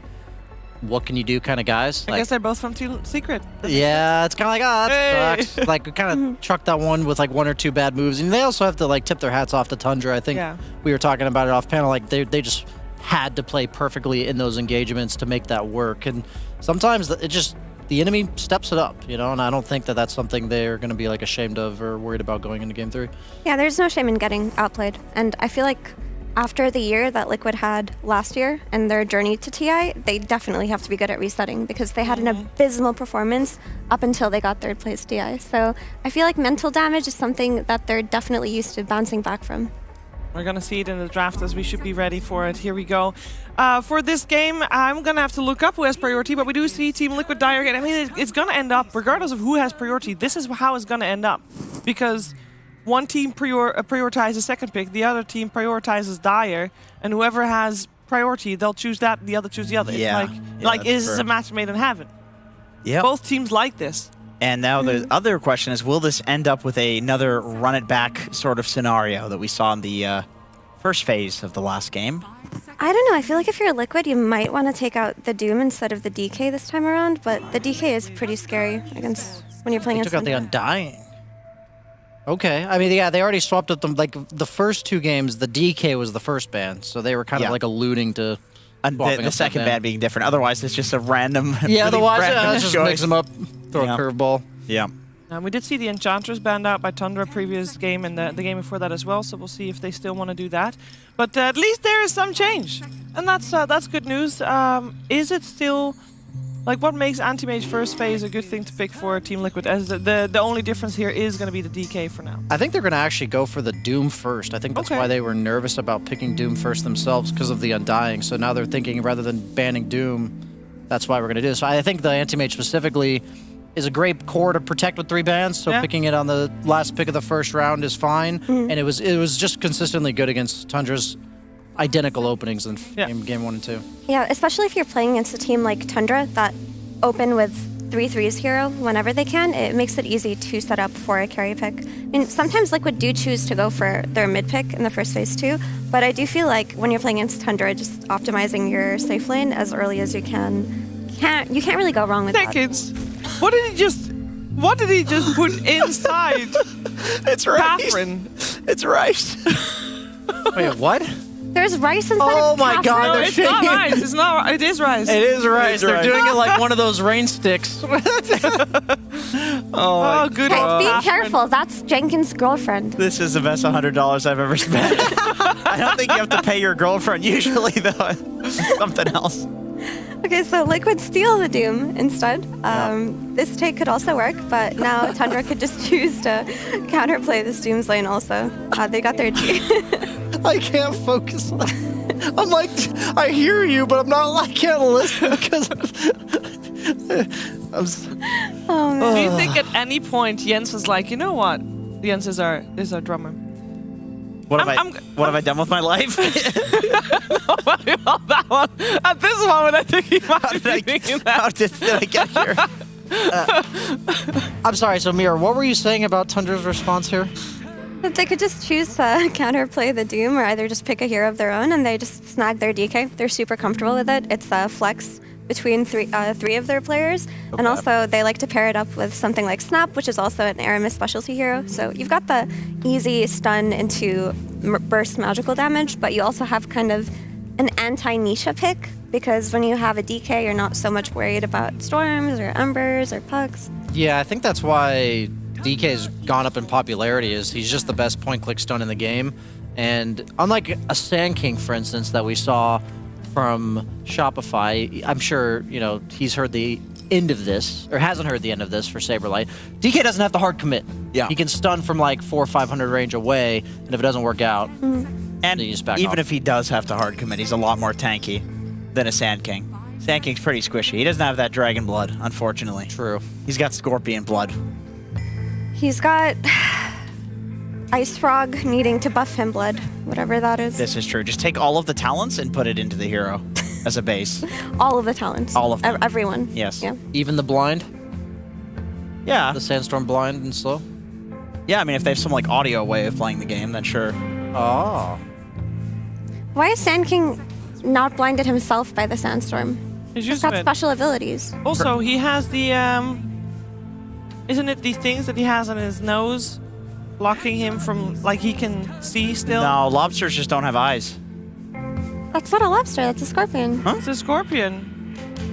And they can sense movement in the sand. I think this is news to Jenkins. I redact my case. Wait, did you actually think he was a lobster? Like a yellow lobster? Why is he brown? Guess some lobsters get that way. No, they're either red or blue. After they're cooked, maybe. Yeah, the lobsters you've seen. This guy boils a lot of things live, so he's well aware of lobsters. That's where he started. Gotta start somewhere, Jenkins. Yeah. All right. I will say, it is a great sound. I constantly hear it, but it's good. It's really good. It's really great acoustics. Great acoustics in Captain. Yeah. Yeah. Was that your idea or was that his? I don't remember at this point. It all blends together. It's interesting teams are banning Beastmaster when they've already picked Doom. I've actually seen this in multiple series because the first 5 games that this matchup happened, it was 5-0 in favor of Doom. I just think this is a tribute to how much teams respect Beastmaster and how much it threatens the early towers and the map control, especially on Radiant for Roche, because you just kind of plant yourself in the tier 1 tower, top and mid, and then the Roche area. 3-3 in particular on his Beastmaster, right? He just excels at it. Disruptor is still in the pool for Liquid also, if they choose to play it here. I mean, maybe it's not the best because Pango does have a better time against Disruptor than other heroes, but I still feel like Liquid are bread and butter with it. Maybe if they go Disruptor plus a passive guy, like an Ursa. Brian. Yes. Oh, man. You mean a guy with a passive? A guy with passive, yeah, yes. to be very clear. Yes. Then you can solve the kind of damage issues that we're seeing from Team Liquid and that they will most certainly have if they do pick a Disruptor. They need a pretty high damage carry. Yeah, DK just poses such a weird problem for carries. A lot of the best carries against him are the likes of Terrorblade, just illusion heroes that he can't really burst. But the problem is, if you go this carry DK, you've got this Manta build. I would really like to see a setup for a TB for Liquid. They might even pick it here, even though they see the matchup of the Pango. TB has the highest win rate in the game versus DK. Yeah, it's the strongest matchup. Yeah, it's the Reflection owns him, and also pretty reliable Sunder target because you usually don't die in the stun duration. Yeah, he just doesn't do quite enough damage to take you out. I mean, maybe if you have a follow-up from Tundra, but you need a lot of follow-up damage. Ooh, the Batrider. Mikey special. Nisha, taking notes. Mm-hmm. It's been working well. It's a solid Batrider game. There's just no way they rotate this Pango out of mid, right? They don't have Sacred on their team, so they're not going to run What if they Sacrificial offlane Pango. Yeah. What if they Nyx? If they watched Shopify's game earlier, they saw that Batrider plus Nyx and how well it did versus the Snap team. Ooh, the Insane Oracle. I was considering a save as like a decent option for them. I didn't think they would go Oracle because it's just been kind of out of the meta, but like if somebody gets stunned by DK, all the follow-up so far is like 80 to 90% magical damage. So you can just push Fate's Edict on that guy and they won't die. The thing about Oracle, though, is he's so susceptible to dying by these jump heroes, and there are already 2 jump heroes on the side of Tundra, and I wouldn't be surprised if they go for a third one here, some mobility-based hero to play around this Batrider. Are we going to see like the Ether Lens Blink Dagger on Oracle? You know, just sit in the trees as far back as humanly possible so you don't get gone. I think we'll see the Ether Lens for sure. I'm not sure if he'll get to a blink. He's going to be pretty poor, won't he? Well, yeah, I don't know. Fate's Edict, or not Fate's Edict, Purifying Flames, pretty solid last-hitting spell. That's true. They've And got also, 2 of the best KSing supports in the entire game. that is true. That's true. Also, if you're level 3 on Oracle, you can kind of play like a pseudo Enigma and deny the range creep every wave if your carry helps you. Oh, yeah, because you take it below half. How much does it do? Oh my god, level 2? I've never seen that in actual competitive play, though. You've never seen it? It's no, really funny. dude, it's so hard because you have to be laning when the Oracle's level 5. Like, Isn't it? It's level 2's good enough. No, right? if you have 2 levels in it, you and your carry can deny it together. You can't do Sure, it by yourself because you don't have the DPS too. But if your carry is with you, yeah, I will say at that point, I feel like you should be more than happy to just pull the easy camp. What about just carry Treant for the extra damage to kill that's the so creep smart. off with That is so smart. Yeah, Nice. That'd be enough. you need any Definitely carry. gonna happen. It's actually a nice way to get your lane back if like you're having difficulties pulling the lane back, or if your small camp is walked. It works pretty well, but people don't do it enough. I'm sure Aiden knows all the tricks. He's like Grandmaster Oracle. Yeah, he's one of the signature Oracle players out He's there. a freak. You're not a freak if you play Oracle. Yes, you are. I feel like Oracle, you're like a masochist because I feel like you're a freak if you know what Oracle's abilities even do. I feel like I'm freaky enough for knowing their names. I feel like his abilities are one of the ones I always Name his Aghanim Scepter ability. Rain of something. Rain of fire, rain of purity, rain of cleansing rain, rain Purifying Fever? rain? No. Rain of It is a rain. No. blessed rain, rain No. of He only knows this because of his custom game. And Because they of added ability it. rain available on the Steam app It is a store. rain. It's Rain of Destiny. Rain of And Destiny. it's very... That makes sense because he's like an Oracle. It's extremely powerful. It's just that Oracle getting to a 4,200 gold item is literally impossible. The gold gets deleted from your inventory when you pass 4,000. Oh. What if he buys in components though? Like he buys like the 1,000 gold? No, for him it doesn't. There's no build up. It's just a whole item you have to buy. Oh, okay, that's great. That's how they nerf them. I didn't know that's how they balanced Oracle. I was wondering why we didn't see this hero more. Yeah. Countered him in the ultimate. Pretty annoying for Oracle. And Batrider. And Batrider. And Disruption annoying versus Doom because you can stall the Doom target for a little bit, make the fight a little bit more chaotic. Very true. What do we think Liquid's gonna pick in the safe lane? I'm kind of down for Alchemist or TB here. It looks like you're looking directly into the camera on that shot. It's just like you're looking into my soul. Which one's that one? Yes. Maybe an Alchemist or a TB here. This is kind of weird. Oh, Morphling. Yeah, that makes That was a lot my of third sense. guess. Yeah. Yeah. Good call, Brian. I think Thank the you. Morphling is really good here. Tell us why it's good, Jenkins. Well, you know, it's actually not that great of a Morphling game. I feel like they've got instant disable. The only disable for them, really, this instant is going to be the DK. But we have seen on the flip side, when 9 plays this DK mid, he gets the Heaven's Halberd very early. He breaks through the Lincoln Sphere. He catches Morphlings. We saw Tomato feeding to that. It's not DK mid. It's going to be Pango. Okay, well, Skeeter, I'm sure he's also got quick cast turned on. Okay. True. So, same thing. How do you feel about like Tundra going for the Enigma themselves here and just playing the safe lane DK? And then having a way to deal with the Morphling later. Also just counter-initiate versus a Doom. I'd be down for that. I think with the way the lanes are panning out, I definitely think you're leaning towards carry DK here, and the off-lane counter pick against Morphling goes up in value. Generally, the problem with Enigma... Actually, we saw the Doom AoE from last game when you reverse the 2 teams, and then you also have the Rubik against the Black Hole. I mean, it's not like always about the Black Hole for Enigma. It's not the worst thing in the world, I feel like. It's true. Okay. I mean, I think it would have been fine. Yeah, so Tundra love playing this Meteor Hammer Tidehunter they just go like Meteor Hammer into Greaves and they just run around the map. And the Shard too afterwards to set up the Meteor Hammer. Am I crazy? Isn't Morph one of the better carries against Tide?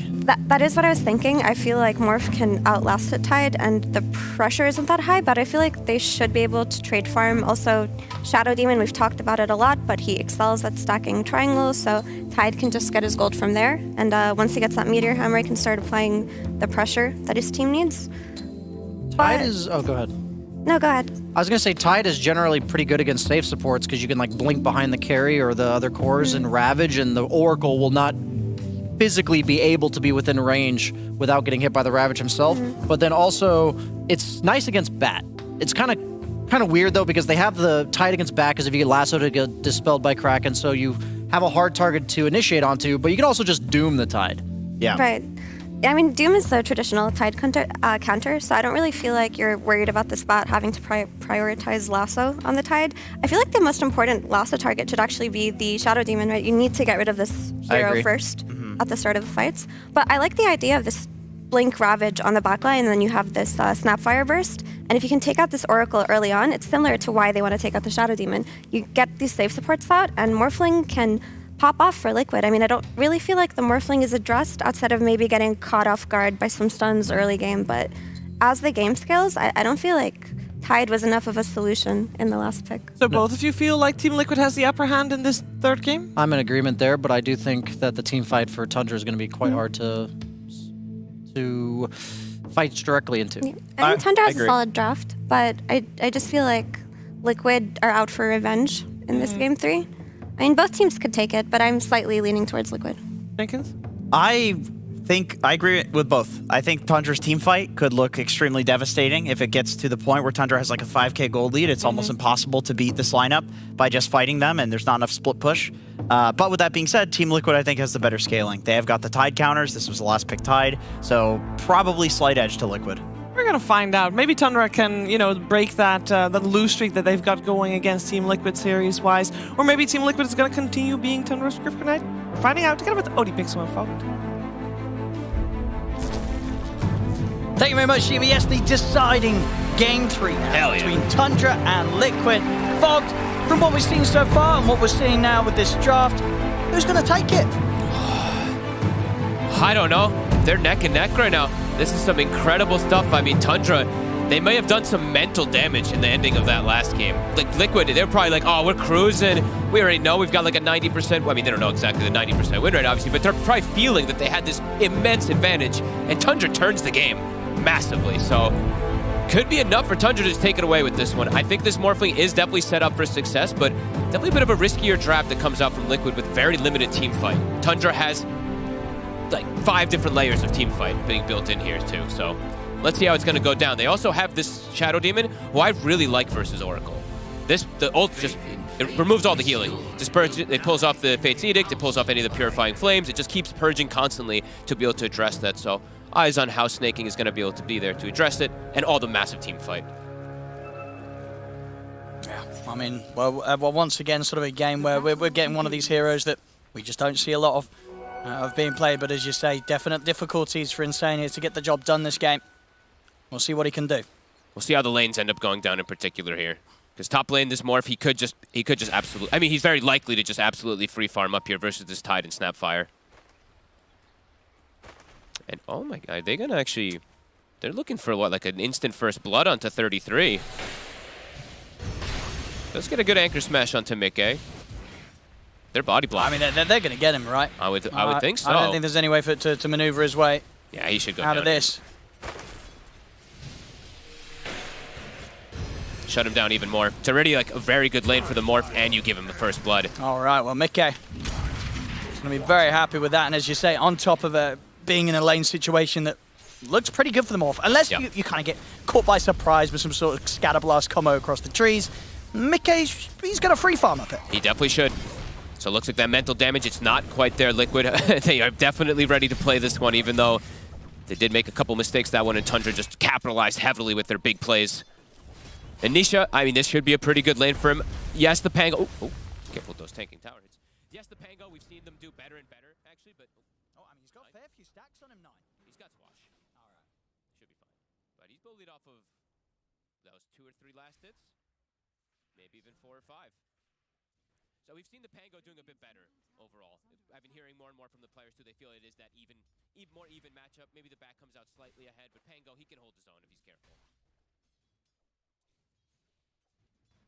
Bottom Skitter, he should free farm. So free farm DK, a free farm Morphling. See which one's going to reign supreme, since this is a Tundra specialty. And how does sort of these two carries scale up against each other? I mean, Morph is, for the most part, just overall better one versus him, because if he does get to that timing with Link and Scotty, etc., he's able to run down and do consistent damage versus DK. But DK has his merits, because he's just different as Snake can get the block. I mean, that was a decent amount of block indeed off the back of the disruption with the illusions out. Boxy, you're able to get the fade bolt off, Snaking himself getting low, but it will be Boxy the first to fall. Skeeter takes the kill. Bir endi yaxshi ishlayotgan ekan do'stlar. Ovoz shu paytgacha qo'shilmagan ekan. Skimming bor uzr. Demak, boshladik do'stlar. Hozircha hisob 1-1. O'yinda ham 1-1. Midda Tundra Esports'dan 9. Voy, snaking. Shadow Demon o'ynayapti. Nimaga u shunday ish qildi? DK free farm, he's going to have even more free farm than the Morphling perhaps. Mickey might get slowed down a little bit just because, like you said, has to be the slight caution. G'alati. Just that big burst damage if he's not paying attention. Qorib, feederlik qilib berdi. Birinchi marta bunaqa vaziyatni ko'rishim. Nega unday qildi? So that, I mean, looking at that too, that is something that Snaking ichki muammolar bo'lishi ham mumkin. Sababini bilmadim. For damage reduction, this time there's a Tide and there's a DK. So Tide Anchor Smash, DK Breathe Fire. You know, there could perhaps be some good solutions that could catch this Morph off guard. Snaking hozir boksini qulab qo'ydi. Skater Doomga stam bermoqda hozir. Dragonga stam bermoqda. Qani ko'ramiz. Yo'q, menimcha foydasi yo'q. O, 9 hozir juda ham joni pas malo hpda. At 3, when the Shadow Demon has 3, that's when those odd numbers, 3-5, that's when the damage really does kick up, but definitely difficult. Wow, joy. If they are playing careful. Nisha right now pulling a little bit ahead, but 9 doing pretty decent himself.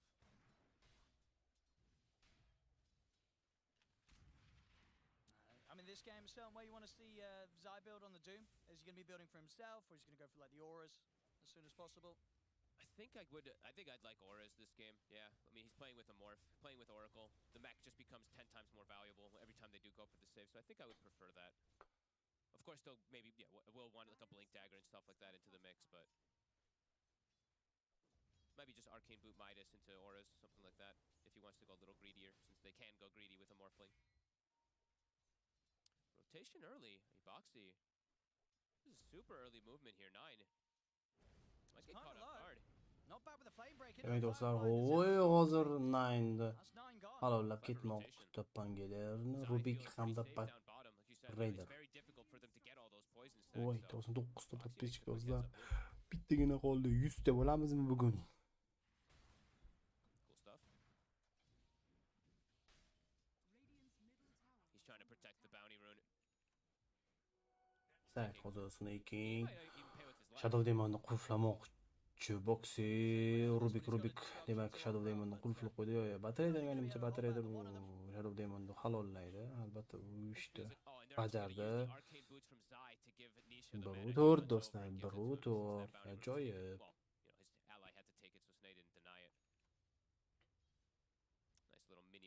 Ikkala kuchli jamoa a'zolari Oldi Taytxonlarga hujum qilmoqda. Oracle'dan stun Morph urmoqda. Oracle menimcha bemalol qayta oladi. Taytxonlar mustahkam jon. Voy, Pangaler. Uy, hozir Pangaler babka tomonidan stun berildi. U Pangaler uchun qo'shib yurmoqda. O, bu yerda juda ham chiroyli o'yin o'ynamoqda. Va bu yerda Nisha Bangaler. Demak, Patrader o'ldirdi. Tak, Rubik Babkani, Oracle Babkani. Biz bir-birini shu yerda o'ldirib, chiroyli harakat qildi. Play around that swashbuckle. It does get picked off.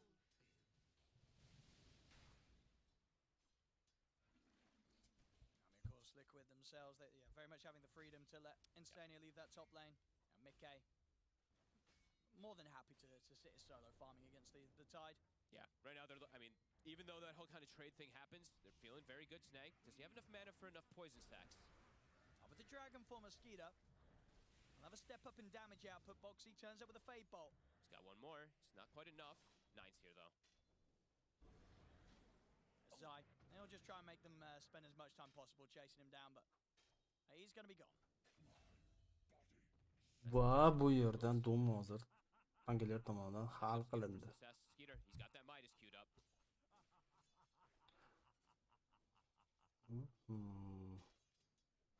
looking like Nisha could go to jungle for a second there, giving Insania a little bit XP. But yeah, like you said, Mickey, he's left alone up top, so Liquid gotta look to punish things around the map with their support rotations early. They're even getting a lot of stacks prepped. Seeing Boxy, I think it's gonna be a quad ancient stack and a quad hard camp stack. Bangaler. Rubik hozir stack bilan band. Rubik biratan stack qilmoqda. Not as many though. Rubik biratan stack bilan band. Do'stlar, joyib. It's gonna be some early boots of travel. Pretty much guys them done. Morph bilan Titanlar fight qilmoqda.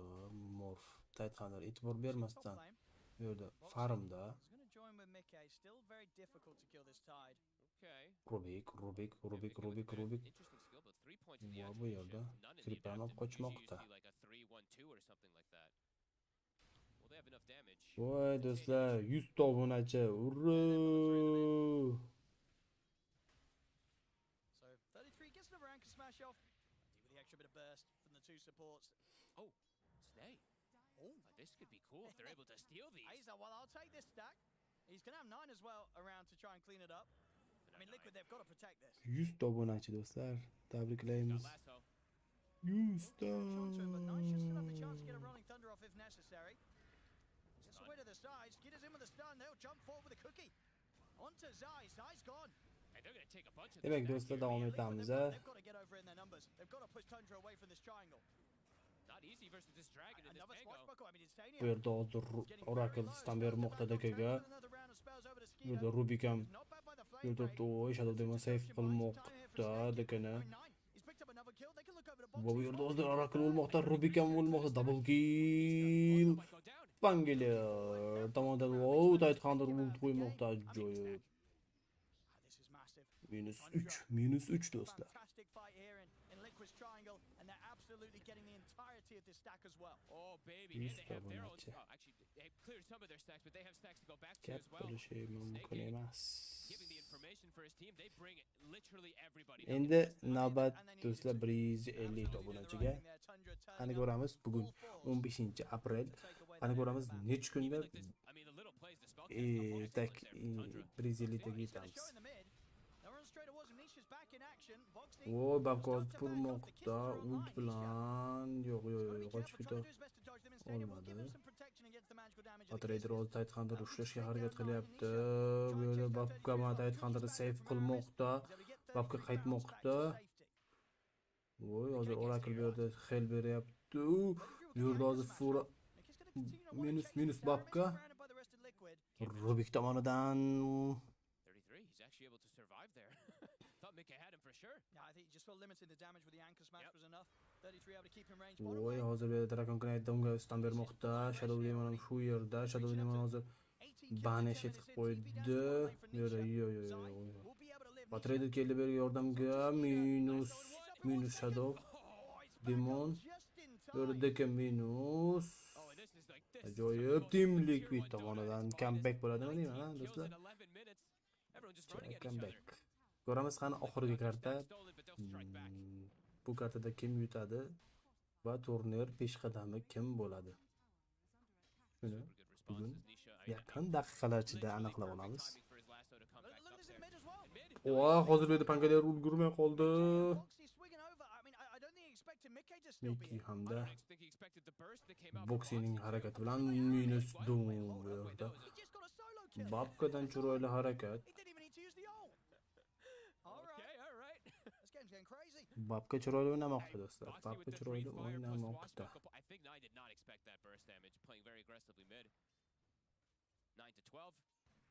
Aramis, again having another great performance. I mean, we saw it the other day on the snap far right. Sure did. Tight Hunter.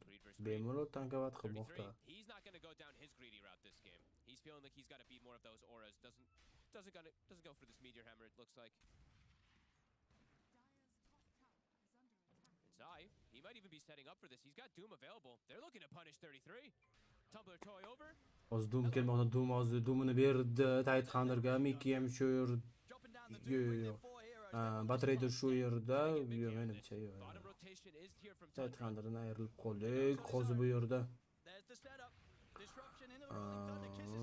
Oy, morfni qulflab qo'yishmoqda. Morf qochib ketadimi? Qochib ketadimi? Ko'ramiz. Qani. Yo'q, qochib keta olmaydi. Bu yerda va minus morf. Great play. He's already fully strength morphed. Can't survive and they'll get the tower themselves here. Voy, do'stlar, bitta bo'ldik. Birinchi obunachimizga sovg'a bor. Malibini kaliti. Birinchi obunachimiz bizga Telegramdan yozing. Sizga Malibini kalitini patarga qilamiz. Siz omadli birinchi obunachi bo'ldingiz.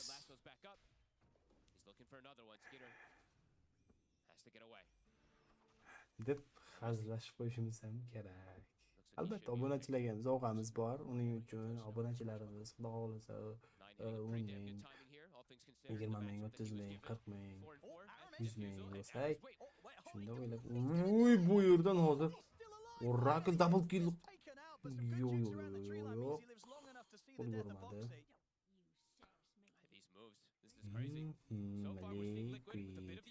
Liquid chatoq chiqmoqda do'stlar, liquid. He has his Lincolns in a second here, so he's going to be able to get a little bit more involved, avoiding that, pretty much that only instant stun that's going to be tripping him up there. Bit difficult for them to break it early on too. Bezogdan chiqarib qo'yaylik. Nega obunachimiz yozib qo'ysa, javob qaytaramiz. Sizga Telegram kanallarimiz berilmagan, Telegramimiz berilmagan, Telegram kanalimiz yo'q. Tak. Hozircha hammasi yaxshi. Ikkala jamoa farim qilmoqda. Bu yerda bitta Demon, Batrayder nimadir qilmoqchi. Voy, morf tushishga harakat qilyapti. Yo'q, morf bir kamanda. Wow, Rubik hozir bu yerdan Demonning skilllarini o'g'irlab olmoqda.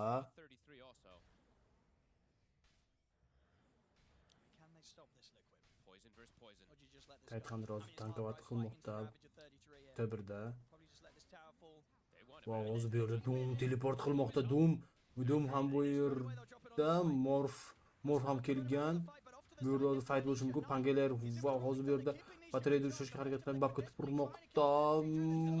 Minus. Hozir Oracle uni save qilmoqda. Minus Shadow Demon. Bu yerda minus Pangeler. Boxy double kill qilmoqda. Hozir babga qochib ketdi. Babga yomon chiroq harakatini qochib ketdi, lekin morf bu yerda. Va bu yerda Rubik triple kill. Boxy tomonidan.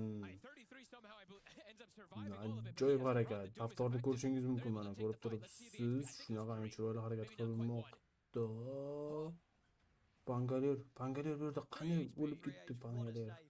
Oxirigacha ko'ra olmay qoldik. Do'stlar, biz bitta obunachi, davay obuna bo'lamiz.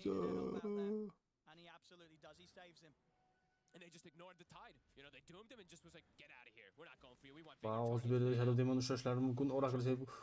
Shadow Demon hozir o'zini save qilishga harakat qildi. Va do'stlar, ajoyib tarzda qutulib qoldi. Negadir oxirigacha borishmadi. Chunki bu yerda ozgina xato tufayli katta narsa bo'lib ketishi mumkin. Rubik ko'rdi. Shadow Demon Rubik o'ldirib bermoqda. Bu yerda boksing chiroyli tarzda Shadow Demon olib ketmoqchi. Rubik olib ketdi. Rubik minus. Ajoyib to'rtta kill strike do'stlar. Kill strike to'rtta Rubik tomonidan. Chunki triple kill va bitta kill bilan o'tta kill va afsuski hammasi yaxshi. Bu yerda hozir Dom bemalol harakat qilmoqda. Hozir pastda chiroyli fight bo'lishi mumkin edi. Bu yerda hozir aytgan tushishga harakat qilishlari mumkin. Qani? Yo'q. Power birni svoy olmoqda, ya'ni denied qilib tashlashda Morphling, Mickey. Does have a mech finished up. Great timings for him. Yeah, they're going to try and get into the jungle. Start to sort of close down the areas of the map that Mickey feels safe in. Pangalar hozir Mickeyga yopishmoqchi. Bu yerda hozir Rubikni o'z magasini o'g'irlab olmoqda. Oracle save qilish bilan band, Titanhunter farm bilan band. Deka Philosopher'da olmoqda. Titanhunter people's gift. Terikli narsani olishga harakat qilyapti Lesdan. Juda ham zo'r do'stlar, juda ham ajoyib. Rubik, Vart qo'yishgan, Vart ko'rishadi. Hozir bu yerda Shadow Demon'ni save.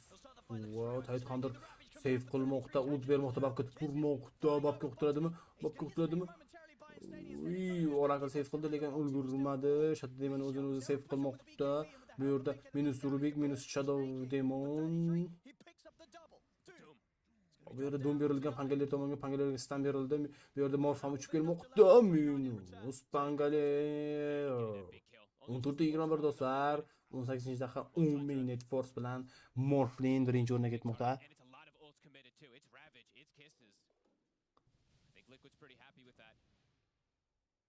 Skeeter probably still pretty happy though on the flip side on the other side of the map is farming. He needs to wait for timings as this DK more than anything. BKB is finished. As we've seen, so 2 more items and levels that are required. Shadow Demon. Morphling. Kamera hozir Morphlingda dekan oldi turmoqda, deka farm qilyapti. Bemalol indamaydi chunki unga podeshga qiladigan hech kim yo'q Morphga. Deka teleport qilib Trega ketmoqda. Hozir Regen olishadimi? Olishadi. Regen olishdi. Lasso available and I believe he almost has the Witchblade finished if he wants to commit for it. Might go for the Doom ushlashga harakat qiladi. Babka tomonidan stun Doomga. Bu yerda hozir Titanhunter hujum qilmoqda. Yo'q, Batrader save qilgani kelmoqda. Bu yerda hozir Varni ham yo'qqa chiqarishmoqchi. Hozir Pangaler qolib ketadimi? Yo'q, qolib ketolmadi. Agar bilan qochib ketdi. Bu yerda karta ko'rinmayapti. Kartani ham chiroyli qilib ko'rsatishmoqda kommentatorliklar. Full 5 mana Tundra were ready to fight. Good thing Snake covers his spell there. Bu yerda hozir Morphan farm bilan band. Morph farm bilan band do'stlar. And okay, Nisha. I mean, okay, go more greedy. I was going to say, I could see the reasoning if he did want to prioritize the blink before the Witchblade, but is going to just go for that. Because he wants to jump backlines, right? Like, that's the ideal. He wants to get in, but he also wants to kill him quick enough. Yeah. Right? Tundra, they're gonna sneak a Roche here. And this has been at the cost of Skeeter's Midas. It's been a fair few moments now that he's not managed to use it. Hozir demak Tundra Esports jamoasi Roche'ni olishmoqchi.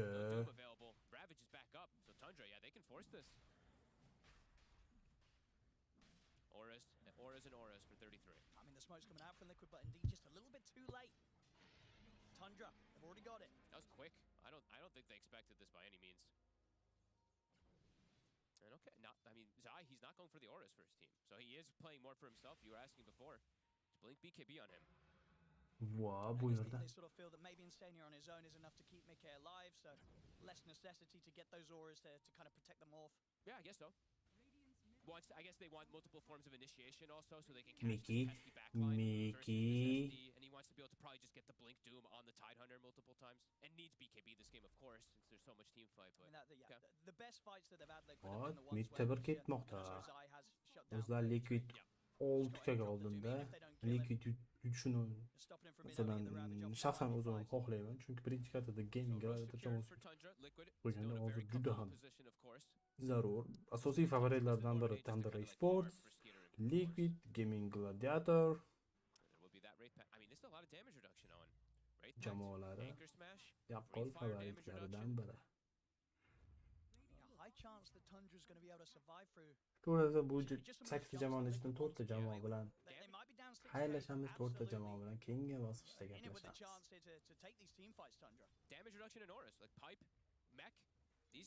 Aytib o'taman, sovrin mukofoti $1 million. Birinchi o'ringa $300,000. Eng kamida $10,000 olib ketishadi jamoalar. Hozir Oracle, Morph, Doom teleport qilmoqda, Deko hozir xavfli vaziyatda. Doom shu yerda, qani ko'ramiz, qani mana bo'lar ekan. Bu yerda BKBni qo'shib, Doom bermoqda Taytqanlarga, Miki BKBni qo'shib, pangalarni urishga harakat qilmoqda, pangalardan qochib ketdi, hammasi bir-birini save qilmoqda. Va ikkala jamoa ham bir-birini save qilishga harakat qilyapti va bu yerda Doom tugadi Taytqanlardan, endi jahli chiqdi Taytqanlarda. Bu yerda Batrader teleport qilib midga qochib ketdi. Dinayt qiladimi? Yo'q, dinayt qila olmadi. Rubik. Voy, bitta boshqani dinayt uchun minus Rubik do'stlar. Minus Rubik. Juda ham xavfli vaziyat do'stlar. Jamoalardan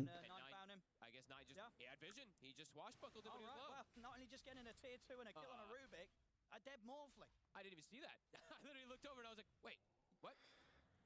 All right, vision. It's everything at times. Okay, Tundra. Making big things happen. And they have Ravage still, so can potentially look to still take fights. Nisha yana teleport qilib topga bordi. Dashmadan yoki tegilgan. To be able to force the fight, force the issue where they had to kind of reset away and allowed Tundra to go back in and get some kills. So, it's always a push and pull when you do go for some of these type of greedier items.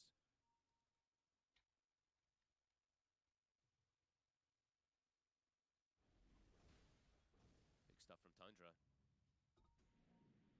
4K lead for Liquid, but Tundra feeling like they're a bit more in the driver's seat of how they're able to take and execute these fights. I mean, it really is sort of just around getting that sneaky Roshan. It's sort of put the game in a bit of an awkward spot for Liquid. Getting that Rosh, getting that Aegis was absolutely part of their game plan to keep growing the lead, but Tundra, they take that away from them. And it's just giving Skeeter this safety to be able to finish up these huge items. His man. Liquid jamoasi smoke'da do'stlar. Fight bo'lishi mumkin. Misha Batrader Babkani ushlashga harakat qilmoqda. Babkani ushlaydimi, ko'ramiz. Qani Babkani save qilishga nishtada futbolchi kelmoqda. BKB qo'shildi. Va hozir Shadow Demon save qilmoqda. Babkani Taytqanlar ult bermoqda. Minus Doom. Va bu yerda qochib keta oldi. Minus Oracle do'stlar, minus Shadow Demon Nisha tomonidan.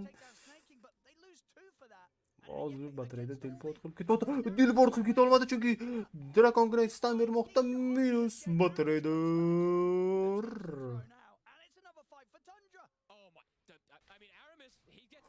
Judayam shafqatsiz o'yin ketmoqda do'stlar. Hech qanaqa kechirish degan narsa yo'q. Salgina xato bilan adin bittagina xato minus. Qarab ko'rib turibsiz takror vaziyati. Bu yerda Shadow Demon save qilmoqda. Doomstanga tushdi. Bu yerda Taytqanlar ult berdi. Vapangalar ham shu yerda. Morph ekan. Minus Oracle. Rubik teleport ketdi, Deka lekin teleport qila olmadi. Judayam zo'r. That's beautiful stuff. This is one of the other reasons why we've seen the SD so much. Sure, it's like you're going to use the offensive demonic purge in a lot of ways, but the cleanse, especially versus Batrider, super effective. Liquid, looking to strike back here 9. Boxy's got a dragon tail. Can they punish? See if this is enough. Should be. Biraz pangalar minus bo'ldi, pangalar ushlab olmoqda. They might lose something out of it. See if they can find a return. He gets the dragon tail off there in the last moments of the dragon form. The dream. Literal last second of Dragon form. And downtime, it's like this. Downtime, yep. Ravage is going to be back up in 40 seconds when the Rubik respawns. So Tundra still able to take these effective fights. And Skeeter again. He is 18. 18 in Manta. He is keeping neck and neck with this Morphling. I mean, they're losing the lead here, Liquid. That's sort of why we're in the 4K, 5K lead. It's down to a 2K lead. I mean, sure, Mickey, he's still at the top, but Tundra, they're so close behind him. Does he have, what's he gonna be? I mean, he probably just has to go Scotty next. You have to imagine that for Mickey. Still a bit away. Big deal that the DK's able to keep up with him, though. And yeah, Ravage back on cooldown. Game very neck and neck. It really is. It's been a fantastic series so far. And yeah, this game, it could be anybody's. Yep, 20 to 23 also. This is a more exciting one. We've got a crap ton of kills in 27 minutes. Zai does commit for the Aghanims this game early. Much earlier than we usually see.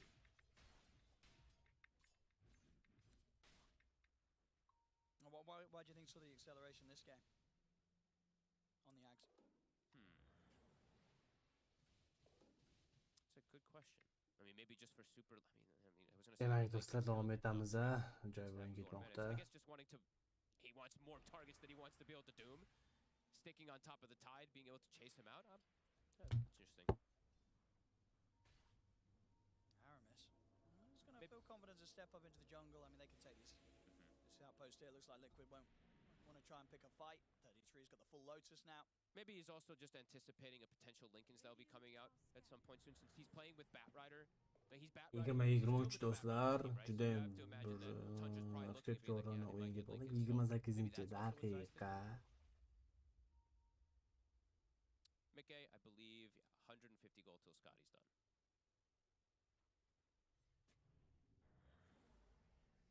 I'll see if Tundra can try and force a fight before that next pickup's there from Mickey for Liquid.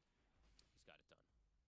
It's about to hit level 20 also. Oh, we're doing on the Roshan time. It's going to still be a two-minute timer on the Rosh. A long one.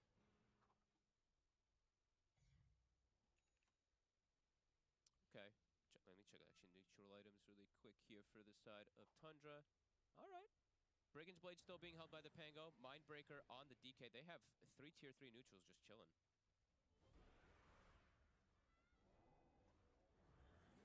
I mean, Mindbreaker is one of the more broken items. If you just get lucky, you just get these silences, you can get so much connection and so much out of it. Especially for something like Morphling. They'll scan around this area, Liquid. Yeah, they have to be very concerned about the fact that Roshan could be up soon. And the Tundra, they would look to take it. So they need to bring the fight. Hozir Liquid smoke'da, Tundra Esports ham smoke'da do'stlar. Roshga kelishga harakat qilmoqda. Hozir katta fight bo'lishi mumkin. Rubik tushashdi. U babka deb turmoqda. Bu yerda Batraderni babkani olmoqchi. Minus Shadow Demon sotib olmoqda, buyback qilmoqda. Bu yerda Doom olsin yoqqan, Aganim yig'gan, minus babka do'stlar. Joyi minus Doom do'stlar, minus Rubik. Hozir Batrader qochib keta olmadi. What aytgandir Ramazon Oracle stabil. Oracle minus. Tekka chiroyli harakat qilmoqda do'stlar. Hozir voy, Miki shu yerda, Morf shu yerda. Morf nimani kuzatmoqda? Morf ko'rishmayapti. 9 sekunddan keyin chiqadi. Ko'ramiz. Save qila oladimikan Liquid? Hujum qilmasa kerak. There was literally like 3 fights going on in that one. There was 9 versus the Batrider and the Oracle on one side. There's the Morphling versus the Shadow Demon. Hozir ushlashga harakat qilmoqchi Batrader. Uy, Pangaler. Yo, Pangaler hozir. He's going to get glimpsed. He's going to jump in onto Boxy. See if they can find more from this. It's a dead Rubik. Wait for him away from Mickey. Escape from the Rolling Thunder. Another Glimmer thrown the way of Nisha. I mean, Skeeter's got his big item timing. Ags Manta, it's online. And Roshan's up. Skeeter. Babka. Looking for more. هذا رقم الدراجون برستت. Still got the kisses online from Aramis as well. So وهذا الرشور مقطع تندرا ايسبورتس جماعة تايت هاندر ريفيج 40 سكوند 40 سكوند ميكي عصابي قوينا مقطع خذ تايت هاندر مقطع تايت هاندر إنما تريبتو بيردوز بابك سيف كل مقطع تايت هاندرنا دك يم شو يرد دك استنبير مقطع ماركا لكن لينك سبار هذا دايما سيف هذا دايما يقوي مقطع بولدوزر ميكي جدا بخينا المقطع مور وش شي حركة في المقطع باب كان استعمل تيج ماذا عجايب Doom is back up. Ravage on cooldown 10 seconds. Tense moments. I mean, can either of these teams get straight back into Roche? It's not that low. It takes some time, even if they have Ravage 3 سكوند قاعدين مشارك ليك روش Their straight raw physical damage, it's a bit slower than the side of Liquid with this DK. Oh, 9. He also got himself stuck in some trees there. Whoopsie. I can't believe that spot still exists right there. Like, 33 just got stuck and he's like, oh my god, I got a TP. They're gonna start it. DK4 is back up. I mean, they take it pretty quick with the DK, and with the Manta illusions being sent out, it's hard for Liquid to kind of sneak up on them. وصل روش وش هرقت جدك I mean, they really need to. They can't let Tundra take this. تندرا سبورت جماعة Scouts it. He's starting to get low.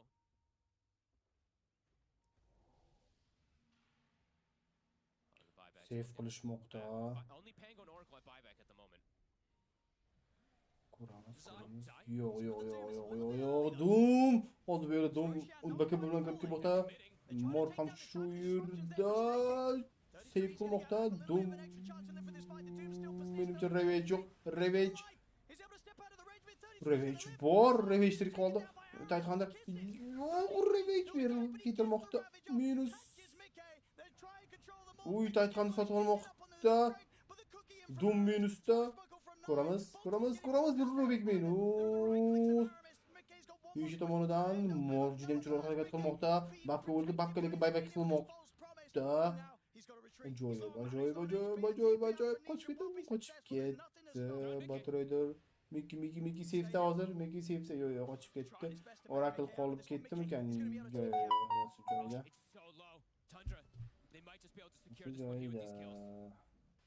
Nisha still playing with them though. But looks like Tundra, they will inevitably get it. I think they would have lost more people if these buybacks and stuff didn't come out. Like Aramis and 33 having it, the aura is significant as 33 he goes, I want the Aegis, they're prioritizing me. Skeeter, he's not really under much threat as we've seen. He's 5-1 and 16 this game. These are tense fights. Both teams, honestly, both teams playing the fights really good. Like the way that they're target prioritizing these supports. Insania gets instantly gone on. Aramis gets jumped. Snaking gets jumped. This is a support nightmare.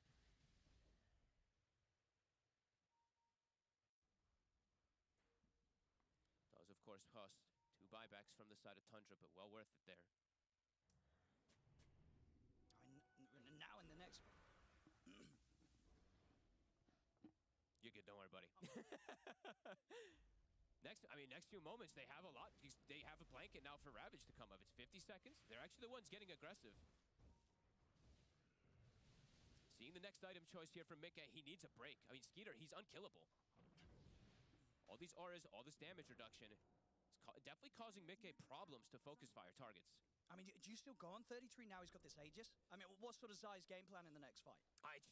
Who knows, really? It's so difficult, because you have to deal with these supports, but you also just have to really worry about the Ravage. Maybe you just have to...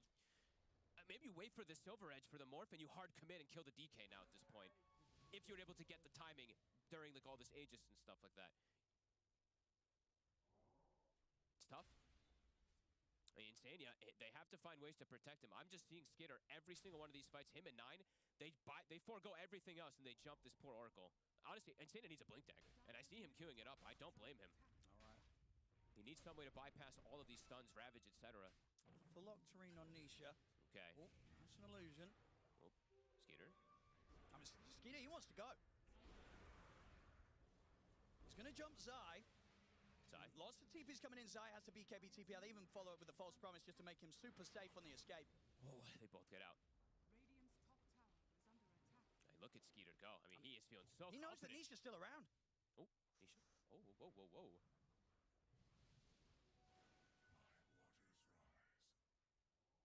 He'll be all right. How's the Silver Edge? Silver Edge is almost done. So they actually could, now at this point, if they want to try, they can do some type of risky plays where they commit for the DK. Break him, full focus him, just try to kill him. It could be a risk. Well, everything's up for Tundra. I mean, yeah, that's definitely going to be the play. You can't go for 33 whilst he's got this Aegis. No. You've got to go for one of these quick kills on the other two cores. But it's just not easy anyway, because they're safe, right? The snaking is a priority target as well. Oh my goodness, Boxy. Glimmer Cape. Yeah, we'll get out. The Ether Lens now on its way for Skeeter. I mean, it was in fact the completed Octoring. The full thing. So now the uptime of these stuns, the readiness to fight with the Dragon Form, and of course the frequent Manta illusions just coming out, being sent on supports, pushing lanes.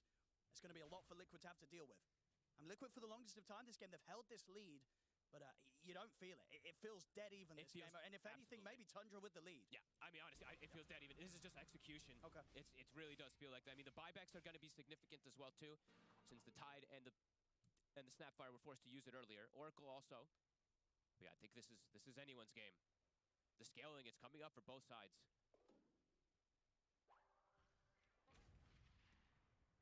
Lincoln's, of course, done from 9. I mean, this is a while ago. He also has a BKB and Basher.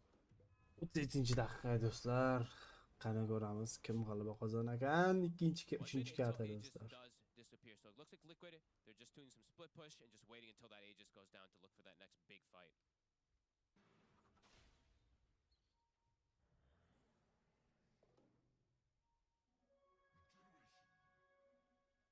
I mean, what's the next big pickups for Liquid? W3 bor. I mean, I think they've got the biggest one, right? Miki.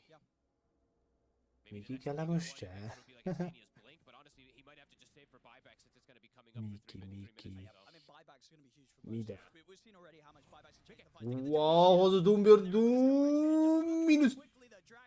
Dragon Knight. Shu zahoti hamma jamoalarlar qaytmoqda. Save qilishga harakat qilmoqda Shadow Demonda. Va menimcha qaytsa kerak. Menimcha Shadow Demon o'zini save qila oladi. Doom ult tugadi. Bu yerda minus. Shadow Demon. Tayt qandarim qo'chimoqda. Hozir shu ayni daqiqani o'zida hujum qilishyapti. Liquid. Yeah. Menimcha mas joyda. Mickey Silver Edge coming into play immediately. Almost 25 on this Morphling now too. Bittagina xato deb mana ahvol ko'rdingiz do'stlar. Tundra Esports'dan julim xavfli xato. Miki bemalol tabarda olmoqda. Honestly, you might be able to get a Rax here. They don't have Zai with them at the moment. I think they still keep going though. 30 seconds. See what Tundra can do. Oy, pangalar kelmoqda. Oy, tiqilib qoldi pangalar. Oh, he's stuck in that weird point. I think you have done the dire side as well, don't you? That little spot. Shunaqasi ham bo'lar ekan. Bagda ahvolini qarang. Bu yerda save qilmoqchi. Hamma narsa qilyapti. Oracle. Tavch olindi. Miki izga qaytmoqda. They don't want to keep pushing on into this. Not able to finish off that Rax, but yeah, definitely the appropriate time to step away. Nisha, they're feeding him the tomes now. He's getting close to 25. He is continuing to get this scale. We've seen several times this tournament what a Bat Rider 25 can do. Just erase targets in 1 second. Especially if they end up getting broken by Mickey. Broken by Mickey and even potential broken by Rubik was qochib Not ketmoqda. yet. Still only level 21 for Zai, but the potential of the 25 will also be there eventually. And Mickey 25 finishes up the Hurricane Pike. Tundra. Wow, Tundra Esports'dan hujum. Yana Doom'ga Doom berilmoqda. Buyurdi. Minus yana Dragon Knight. Oy. Yana. Kela jamoa Babka was safe'da. Safe'da emas. Minus Babka double kill. Miki tomonidan. Rubik minus. Wow, batareyda bangilar qochib ketdi. Yana shunaqa fight. Ikkitaga bitta minus. Juda ham ajoyib. These type of like mistakes in these type of games, these high tier games, they get punished. And that one against Skeeter kind of reckless. Endi hujum qila oladi chunki Dragon Knight'i do'stlar, Babka hamda Dragon Knight'i buyback'i yo'q. I mean, Liquid, they're straight down mid. They're without a doubt going to be able to get one set of racks here. Absolutely. I mean, T2's already been taken in the bottom lane. They can look for more. They sure can. Full refresher on Nisha now. He's about to be 25. Va, pasga bormoqda.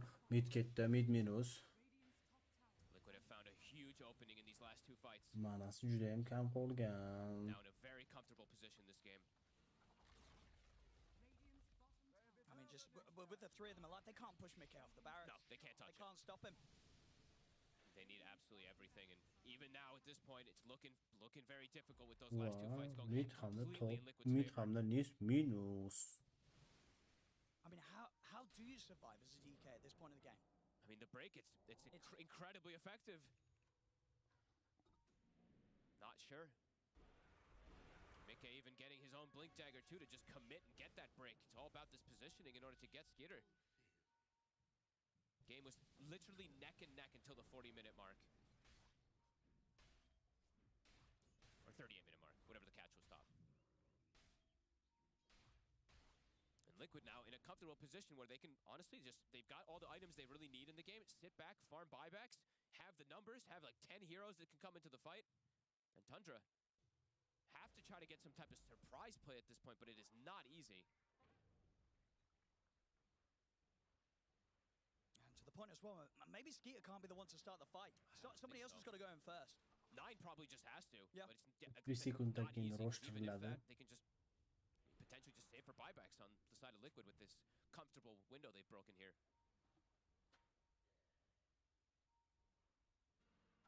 How are these buybacks looking? I mean, Tundra, they have 4 of them at the ready here. About to have the 5th one.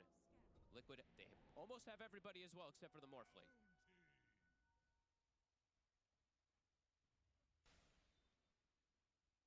Oh boy. Full swift blink on Mickey. He's huge. I mean, he blinks. Ikkala jamoa ham smoke'da do'stlar bir-birini ko'rmoqda. Voy, bedozi skanerdan foydalandi. Fight bo'lishi mumkin. Yana böyle dum. Vallahi tusmeri deyilgan. Dum. Va, bu yerda hozir revenge berildi. Minus Oracle. Oracle hamda Rubik minus, lekin buyback qilishmoqda. Bu yerda dum berilgan, dum ulgurmadi. Va, bu yerda doki bemalol urmoqda. Triple kill Pangaler tomonidan Nisha. 9 do'stlar, 9. Va, minus 4 do'stlar. 3ta buyback. Endi rosh urishyapti. Va, do'stlar, comebackga o'xshayapti. Buybacklar qolmadi.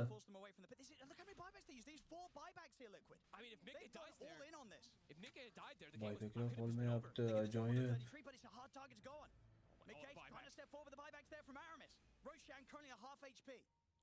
Rosh safe qilishmoqda. Bittagina xato bilan iloji yo'q, buyback bo'lmaydi. Hozir Dragon Knight kelmoqda, Doom ham shu yerda, Doom berilgan. Va, Dragon Knight safe'da, lekin Fobiki buni qo'shmoqda. Ajoyib Dragon Knight. Va, minus Rubik minus Oracle. Dragon Knight bakabani qo'shib, Pangaler urmoqda. Va, ult qo'shgan. Ulguradimi? Pangaler qochishga ulgurdi. Va, bu yerda Pangaler qochib ketdi. DK minus. Babka ham minus bo'ladimi ekan? Shadow Demon minus, Babka hozir stan bermoqda. Yo'q. Babka ham minus do'stlar. Bu Shadow Demon buyback qilmoqda. Pangaler. Yo'q. Pangaler BKB qo'shdi, ikkilab jamoadagilar. Tayt Hunter qochib ketadimi? Tayt Hunter. Yo'q, qochib ketolmadi. O, yordam kelmoqda. Shadow Demon ham shu yerda, Pangaler ham shu yerda.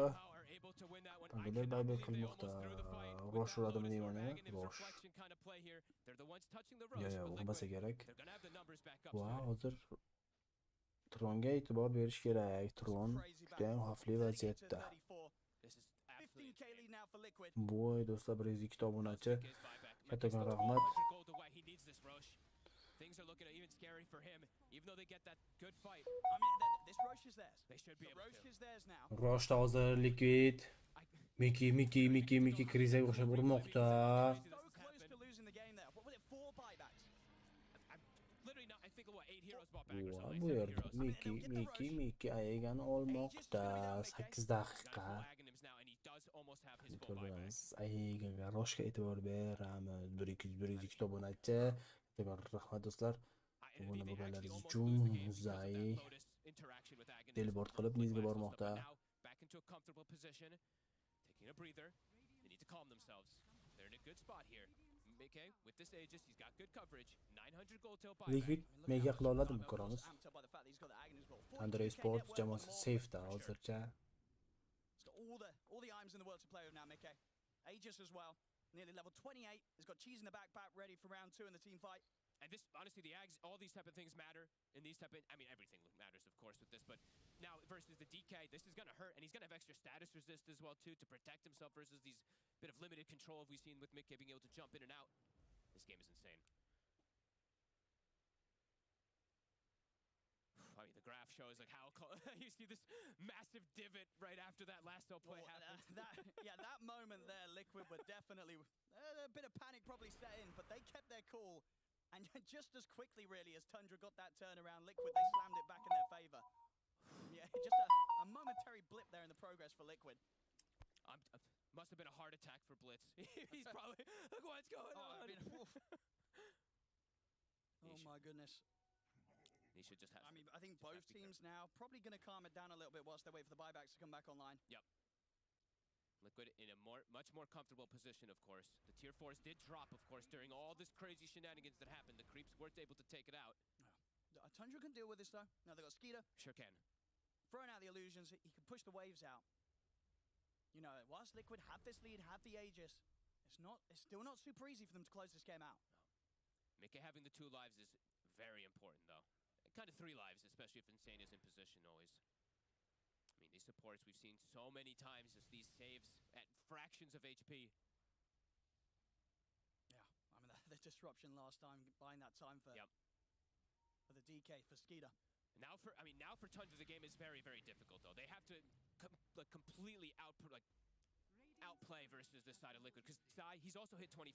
So on top of the Silver Edge that they have, he's got the Doom applies break, and he's got a refresher. So he's got 2 full rounds of this AoE Doom that AoE breaks as well. Someone's got to kill him. But how? Insania always seems to be in the right place to bail out his buddy. Oh boy, smoker from both sides. This is a risky smoke, right? Buyback status is not great for either. Do'stlar, ikkala jamoa ham hozir smoke'da, Aiga morgda. Bu yerda hozir DKni ko'rishdi. Va bu yerda Doom. Voy, Doom berib yubormoqda.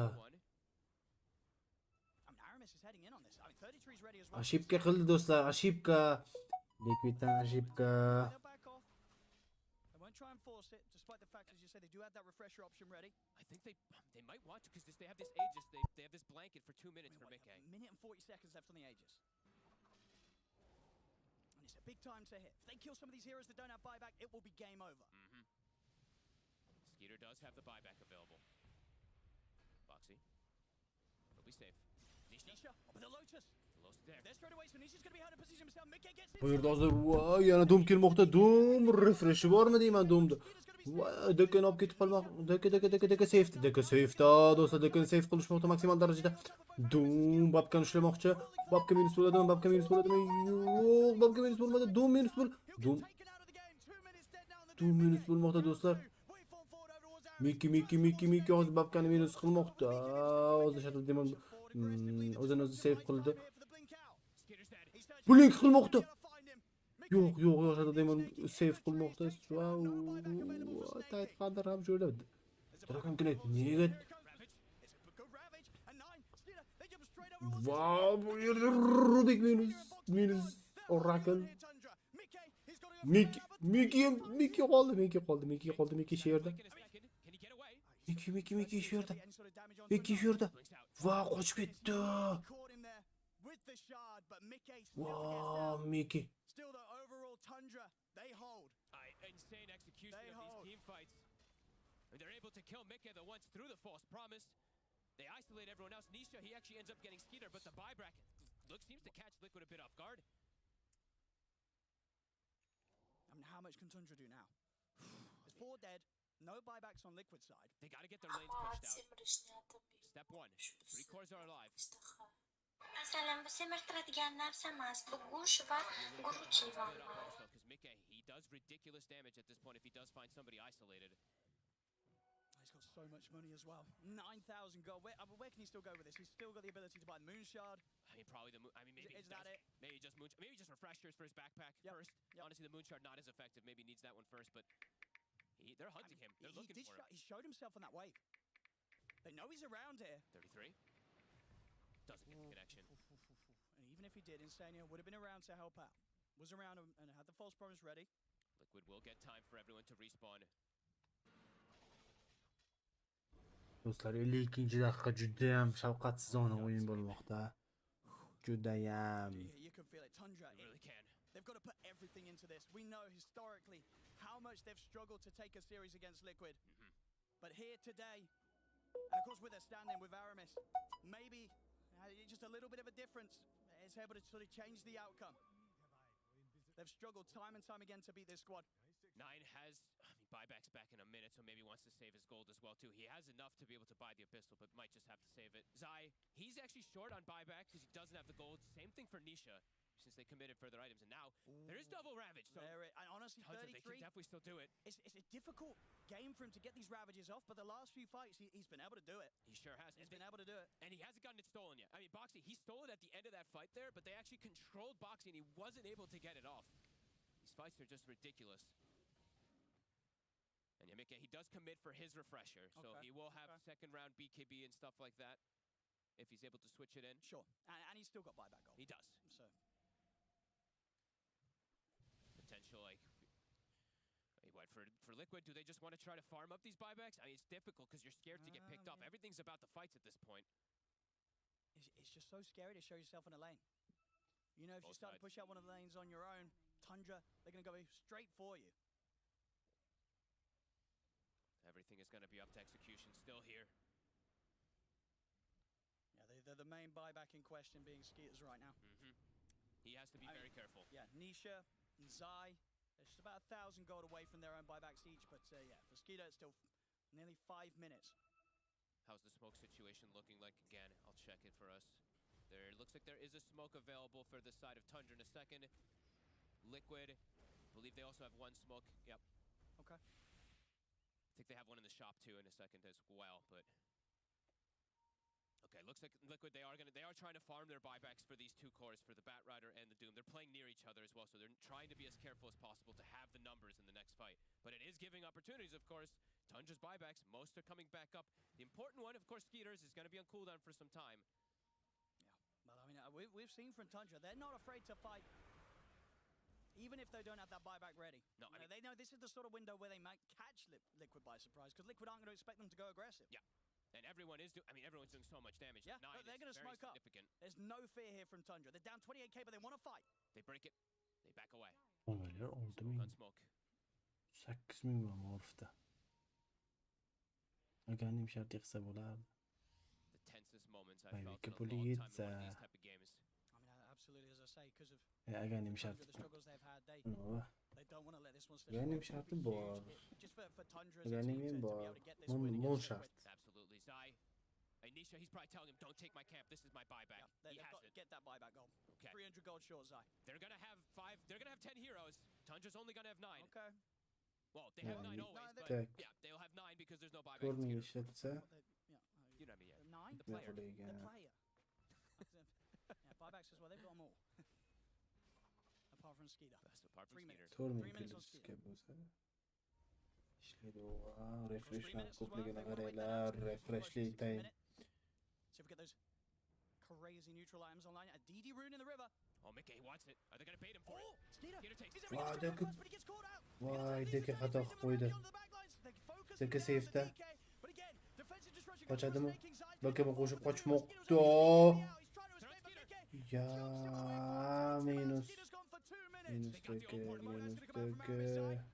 Ruby satı olmakta. Dayıtkandır minus dayıtkandır. Ya GGVP. Buyback'i bol. Lekin triple kill. Mickey tomonidan. They still have buyback on the Tide and the Pango, but they do not have Skitter. The numbers from Liquid. Mickey, he pops the refresher. He's ready to end this one. 33 still got a Ravage. Buyback. İki de baktım buyback. Kanka dedim buyback. Taytkandır da buyback. Scary for Liquid. Benim için bir Dragon Knight yok buyback. Mickey wants to. He definitely wants to here. No DK. Vurmayın. Level 30. With the swift link as well. Heading in quickly, 33 gets him with the anchor smash. Wow, oldum oturmakta. Taytkan'da kaç bittin? Taytkan'da Ravage pistol. Все GGVP. GG. GG dostlar GG. Double kill, triple kill. Liquid dostlar, Liquid ikinci kartada comeback olmakta. Mickey, Nisha şu yerde.